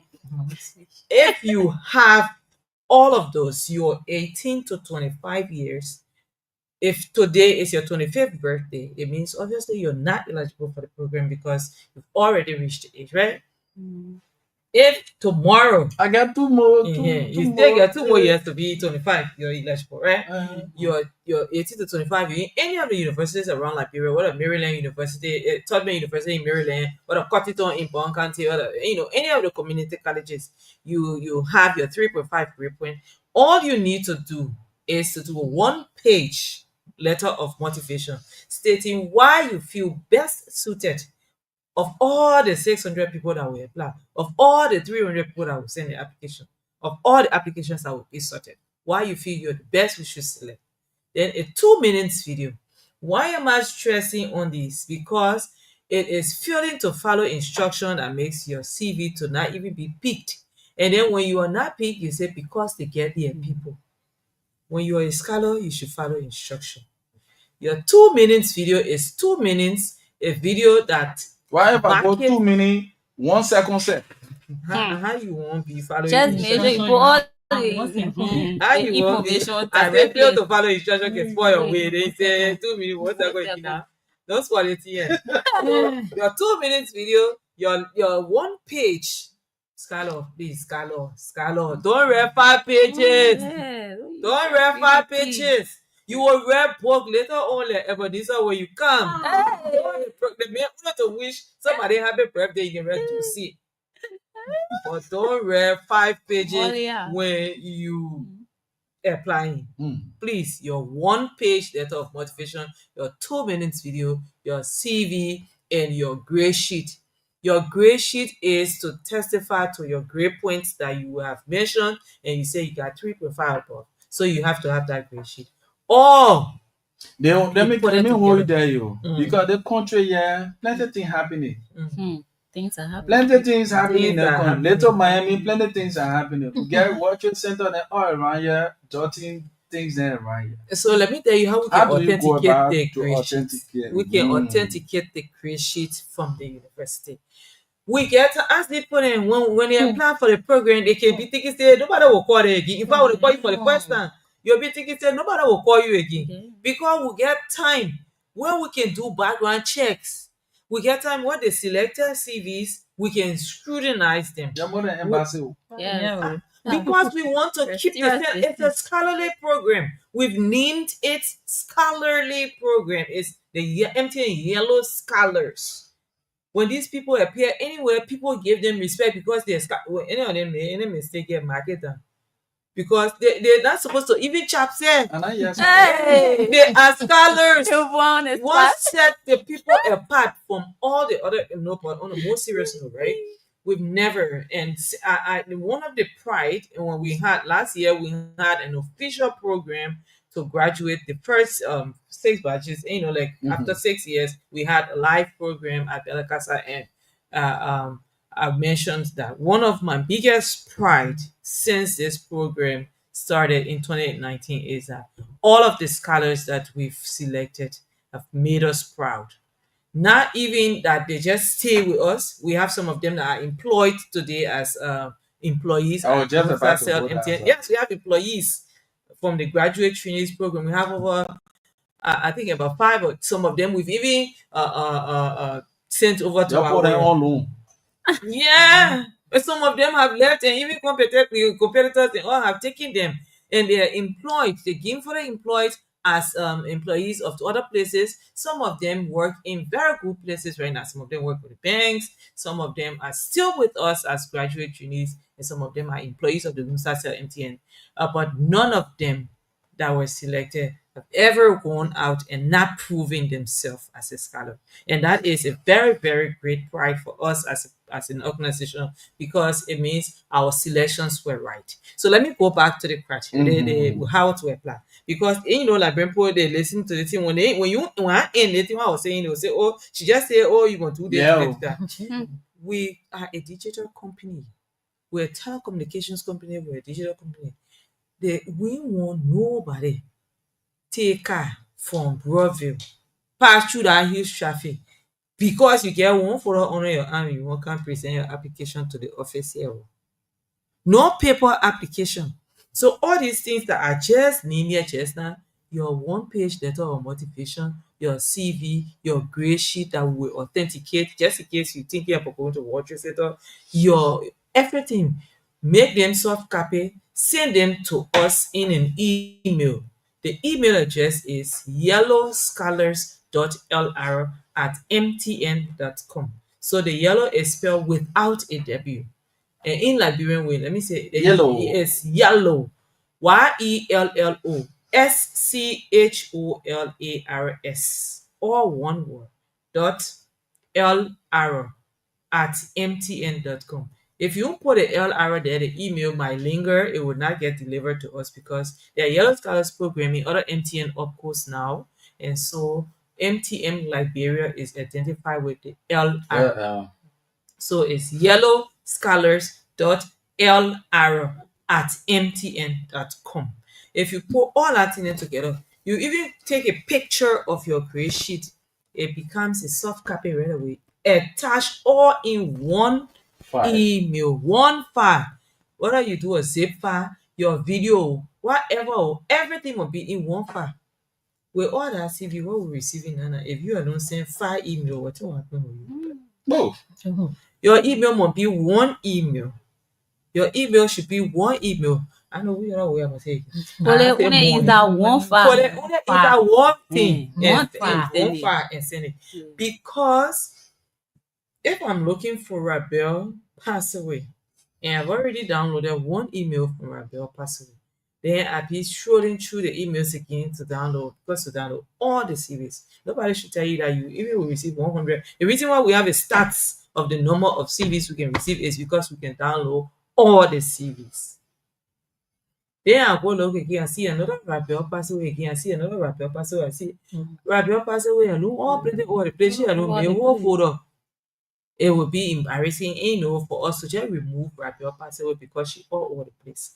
That's why I said before giving you the criteria that failing to follow instruction disqualifies you because you are known to be a scholar. And as a scholar, following instruction is the first test that you will take before you even pass all the interview phases. Well, if you just join us, this is a very special interview here. We're talking about MTN Yellow Scholar program that is inside. Guess what? Hurry, hurry, bus chaser. If you do it hurriedly, you may do some kind of thing that will not be in line with the criteria set for this program entry. Know that the last day, and that 30th day, 30th, on April 1st to April 30th is the application period. Know that it started the 1st. The 30th, they say 12th May not. Mm. So you say no, I still get, I still get 20 more days. I still get 18 more days. The sooner the better. And I Do it the right. TV, wait there, I apply on the last day. Now, I only be on time. No. So if you have any qualm, you have any question to ask, the lines are open. 0887 105 105 0778 665 They want to both be in. We're talking politics, so we expect people that love both to apply. 0778 665 0887 105 105 are the numbers to call and ask those questions. Maybe ask the question that you have in your mind, but you need clarity. Maybe we have not touched anything that you have in your mind concerning the program yet. You can also ask those questions. And then you go on our Facebook page, Love TV Live. We are being live, and you can leave your comments there. We'll place it on the live feed and read it out, and your questions or whatever comment will actually be read out and answered as well. So the lines are open 0887 105 105 0778 665 I have with me Rabel A. Passaway, a Yellow Scholar graduate trainee. Nolisa P. Smart, she's also here, a Yellow Scholar trainee, a graduate trainee. And of course, the big B woman in the building, the woman who deal with human being. The head of HR, Jeanette D. Horace. They are here with me. I'm the lone man in the building. So we await your calls and your messages or whatever. Ask those questions. They'll soon be leaving me. So I won't join us, man. I want to delaying around here. Join the way. We won't be here. So let's get this commercial commitment from our partners to be right back. Don't go away. Melonia, I can't be Melonia. Melonia, I can't be Melonia. I can't be. When 1 year, you got food to eat and you say you want to pay me on here. Oh, you know, yeah. Lonestar sell recharge and pump is back again. This time for la money season. Lonestar sell say they make it 10 new millionaire and are forced to be one. 10 millionaire? Come and spend a tea to me, cuckoo, man. With Lonestar recharge and pump you can win 1,000, 10,000, 100,000, and for the grand prize, 10 people will win $1 million each. All you need to do is to reach out whether you scratch cow or Momo and stand a chance to be one of the 10 million. What? You say I'm a child recharge so I can be millionaire too? Mama, you know I like playing for some money. What do you mean? We're going to start singing. With the recharge and pump campaign, everybody can win. Simply reach out with scratch card or just star 156 star 2 hash with Momo and get points to help you win. Remember, the more you recharge, the better your chances to win. Star 156 star 2 hash. Let me recharge and show you. Our first will be millionaire too. Are you still wasting time? Oh? When you be wasting time, other people will be winning money. No time. Yeah, we can't be millionaire. Oh, millionaire, we can't be millionaire. The family say, be brave, be more, be brave, be miyako, man, be brave. I'm gonna be boji, be born a room when I break. Gana is sorry. I'm the ponmoji, back of a butcher. Rusa say, Etienne. Well, a Richard, dear Jado, a pumpet, or got dear Ode. Why, Yoniaga? I'm a woody chow, I'm a Rio, I'm a Rio. You are one I would care, Jello, the Aquasomoko, Monyo Sam, the Lusa Funga, Lusa, a very terrible peo. One in your dear Pine, Munwa Jello, the same, Pobri and a form, Mudaro J. Star 156 star 2 hash. Back at read up on you, more than a budget. There, more new see back here. Tap back at you. I'm on your back at Danny Papa. Oh, friend out there. Oh, pay me your poor. One more rocket ticket, Mupocha. Back a woody do a good for duo. I'm on a woody papa friend. I'm on duo. Your same woman that'll do. So for the pay you back at the week, the form of Pani Papa. Reach out or Pompey. Greeting, okay. I'll read a papa friend. I'll do well. Your same that'll do one well. Reach out or Pompey. Greeting, Besa mu one moji, be chande o, ma mere be chande o, be ga mu one moji o, rusa da. Ti se mu gripo de la fun amu e. Mu de do ke tigi amu mu o, be ke won ta si duo, be ke te ta si duo, be ke won ore ta si duo. Your friend, do your friend. Mo 1 million da piraguri, mo duo, ru ajamora, yo da o, yo ko juaro e. Obe oke we fofo, oke le gbi po, obe du e we fofo. Mo ke le gbi po ani pa pa pa pa pa pa. Mo du ani cramp, mo du ani cramp, ka mo le gbi ale po ani aka mo du ani. Ne nyo e, de ni fo o ne we, ke ande be be chemu o. Ase mo da ni mo kwa be du sa na ja. Oke le di si ani o, mba be ni be po de pe yi, be ke le gbi le fun mo po ani pa pa. Okun ye ja be bo chen gba gba, mo ma mere o. Du na fun oji o. Joble ne che kon go bleja star 156 *2#. That can we le point o. That can 1 million do ke o. Ma mero ma ja chu go bo o be po de pe yo.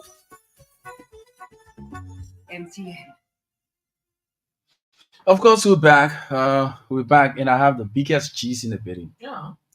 Very big G's. You get shook. Confidentiality, we say hold on side one side, and we expose it. We get peaches, you know.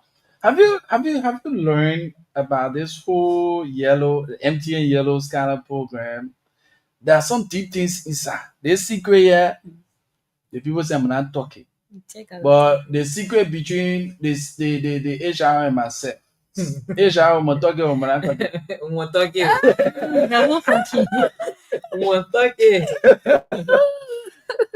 It's not just an ordinary internship program. You go learn good thing. Hmm? Afterwards, after learning all the good things, then we pay you OA. So, Scarlett and they paying you. Yeah. So, mommy, since you are hearing us, you are being paid though. Oh, so like they want dating that confessional. Yes, I so. professional good for it. So, oh no, Paul, let me tell you. So the thing is, the way it is, these are young professionals already, right? So our internship and graduate trainees program is designed in a way that we want to attract these young talents. So it's very, very, very attractive. It's one of the most attractive internship programs in Liberia because the way you see it now, people may, like you go back, launch an application. You do 3 months of looking for people. You do 5 months of interview process before you hire. But if we are successful with any of these people, there's a possible placement within our workspace. So if we don't make their training as a variable part of the whole program, the possibility is that we do all of that training and then we lose them along the way. So that's the reason why we've made it so competitive. It's super competitive for you to enter, but when you enter, it's enjoyable and you want to stay. You gain experience with people that are your peers and that are above you. You also gain experience from outside, so they have an opportunity to interact with other MTN group colleagues as well. They are given projects. Any of the graduate training can work on a specific project. They're given projects and they're allowed to deliberate on their own projects the way they want to carry it out with guidance and mentorship from their supervisors. And they're giving also all of the benefits that has to do with our internship program. So it's a financial internship program. They receive stipend, they receive airtime, they receive Stopping. good stipend. Oh my God. They getting uncomfortable right now. But I need other people to come. So they receive airtime in work tools. Yes, so. So the thing is, these are our, these are our scholars. No So one we have to ever make the scholars just be on the comfortable. line. What they okay? Yeah, That is so good there. we try to make our scholars as much as possible comfortable. I don't want to mention the people thing. So you have to join for you to know. Kukujumoku. Yes, but you because know. if I go on and I can't say how much the poor making the parents What? if I someone right now follow you in the studio now, so I'll be calling and say, "But so you make the really small thing." We gotta, call and clarify some things with our parents. Yeah. So is there any other thing we haven't touched that you really Also, would like I to just wanted to talk about the video, right? Mhm. Most of the time, people say, "Oh, I do my video and it's difficult for me to attach." Young people, they play with their phones more than us. And but there are a lot of things that I get to do with my phone. I hold my phone in my hand, call, I receive call, show up and down and done with it. But a lot of things you can do with your phone. First, it's a very professional video. It's an introductory video. If you want to introduce yourself to somebody to make an impression, you know the way you should appear. Do not appear casual. Your background should not be noisy. Your background should not be shadow. Like you go in a living room, you go in a open space, you got 3 or 4 other people talking behind you. That's not a professional video. You can choose a closed space, preferably maybe your close-up room. Whoever is recording you will have to avoid speaking through the video as well. And if you're even reading something, you should avoid visibly showing what you're reading, because it's a video of video.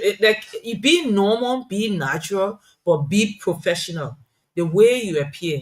I don't want to talk about dress code, but if I say the way you appear, there are people who are viewing your video that have never seen you before.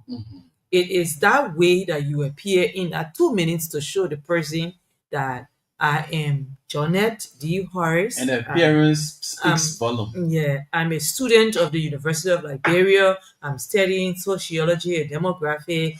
I'm graduating this December, and why you, please, my people, Liberian people, I'm an interviewer as well. Although I don't interview the yellow scholars. Please avoid by the way of introduction. Yeah? You already introducing yourself.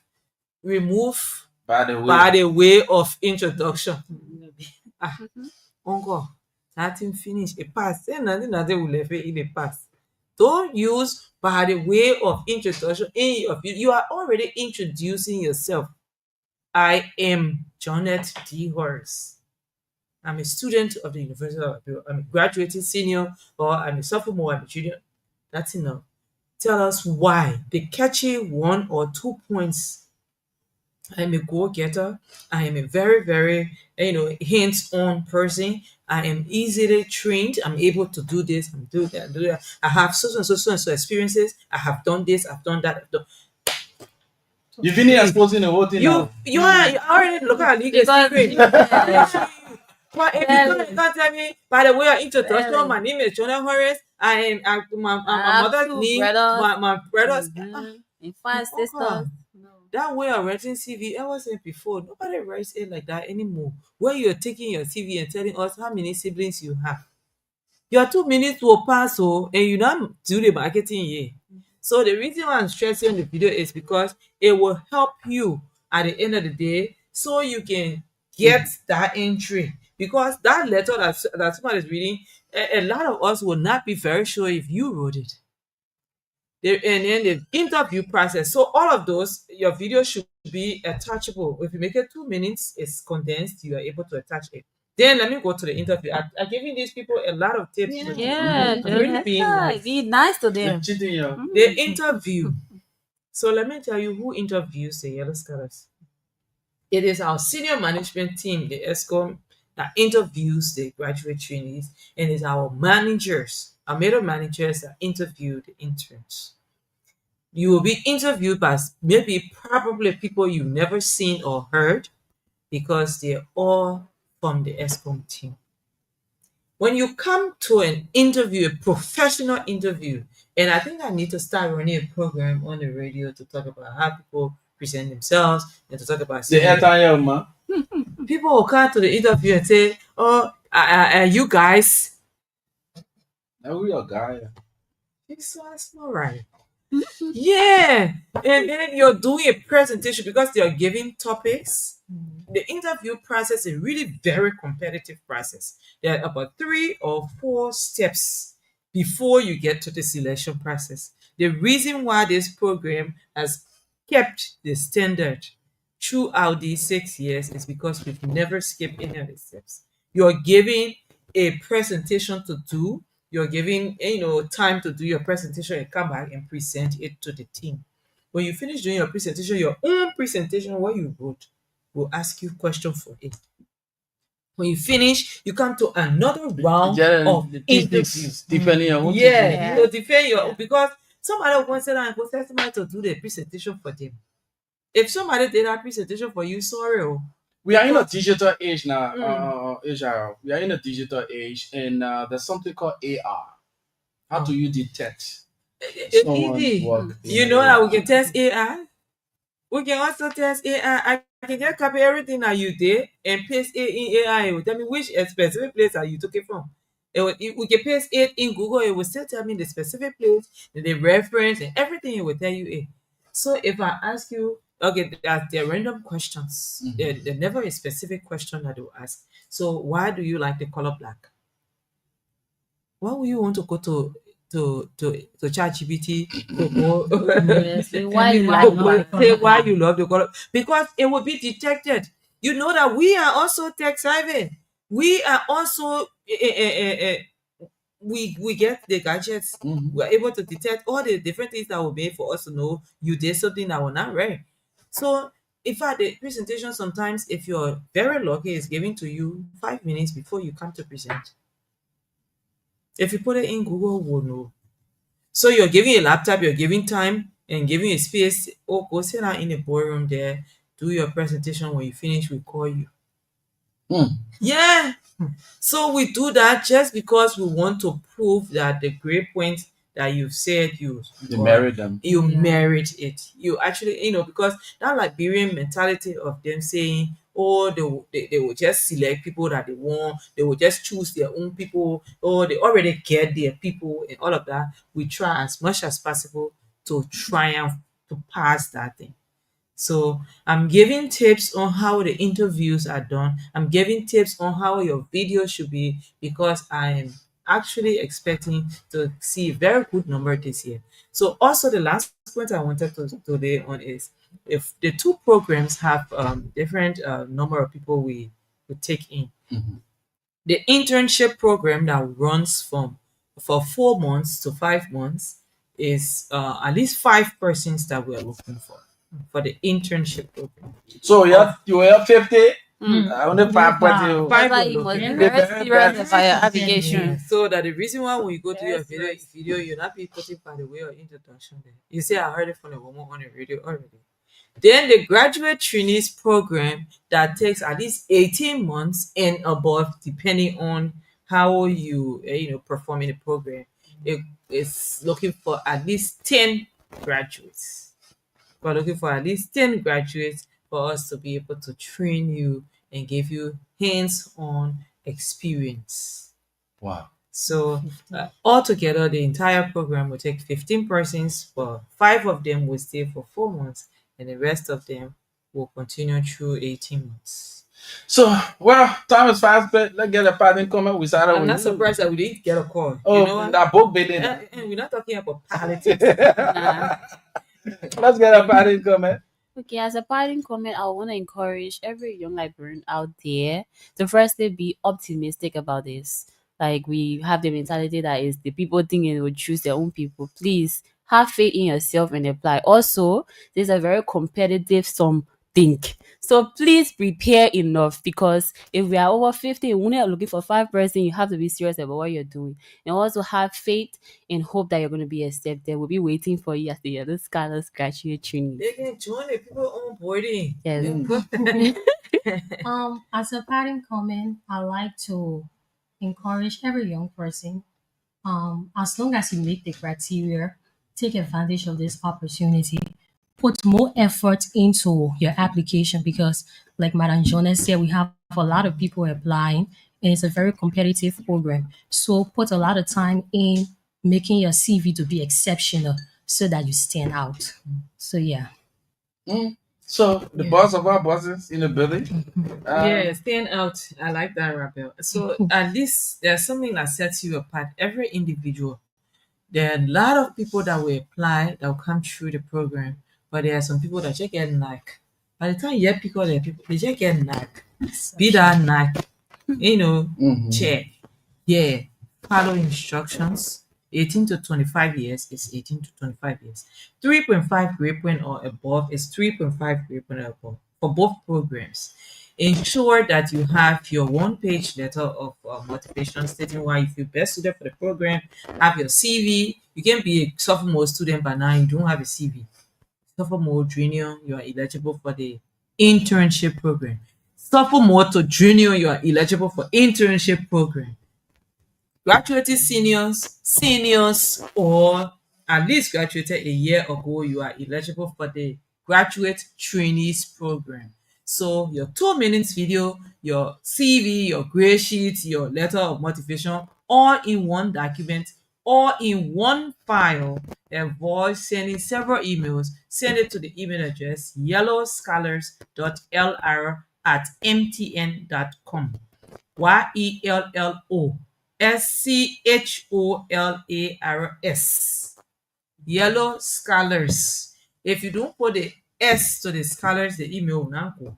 If you not put the LR to the email, it will not go. So the yellow ink get you to A.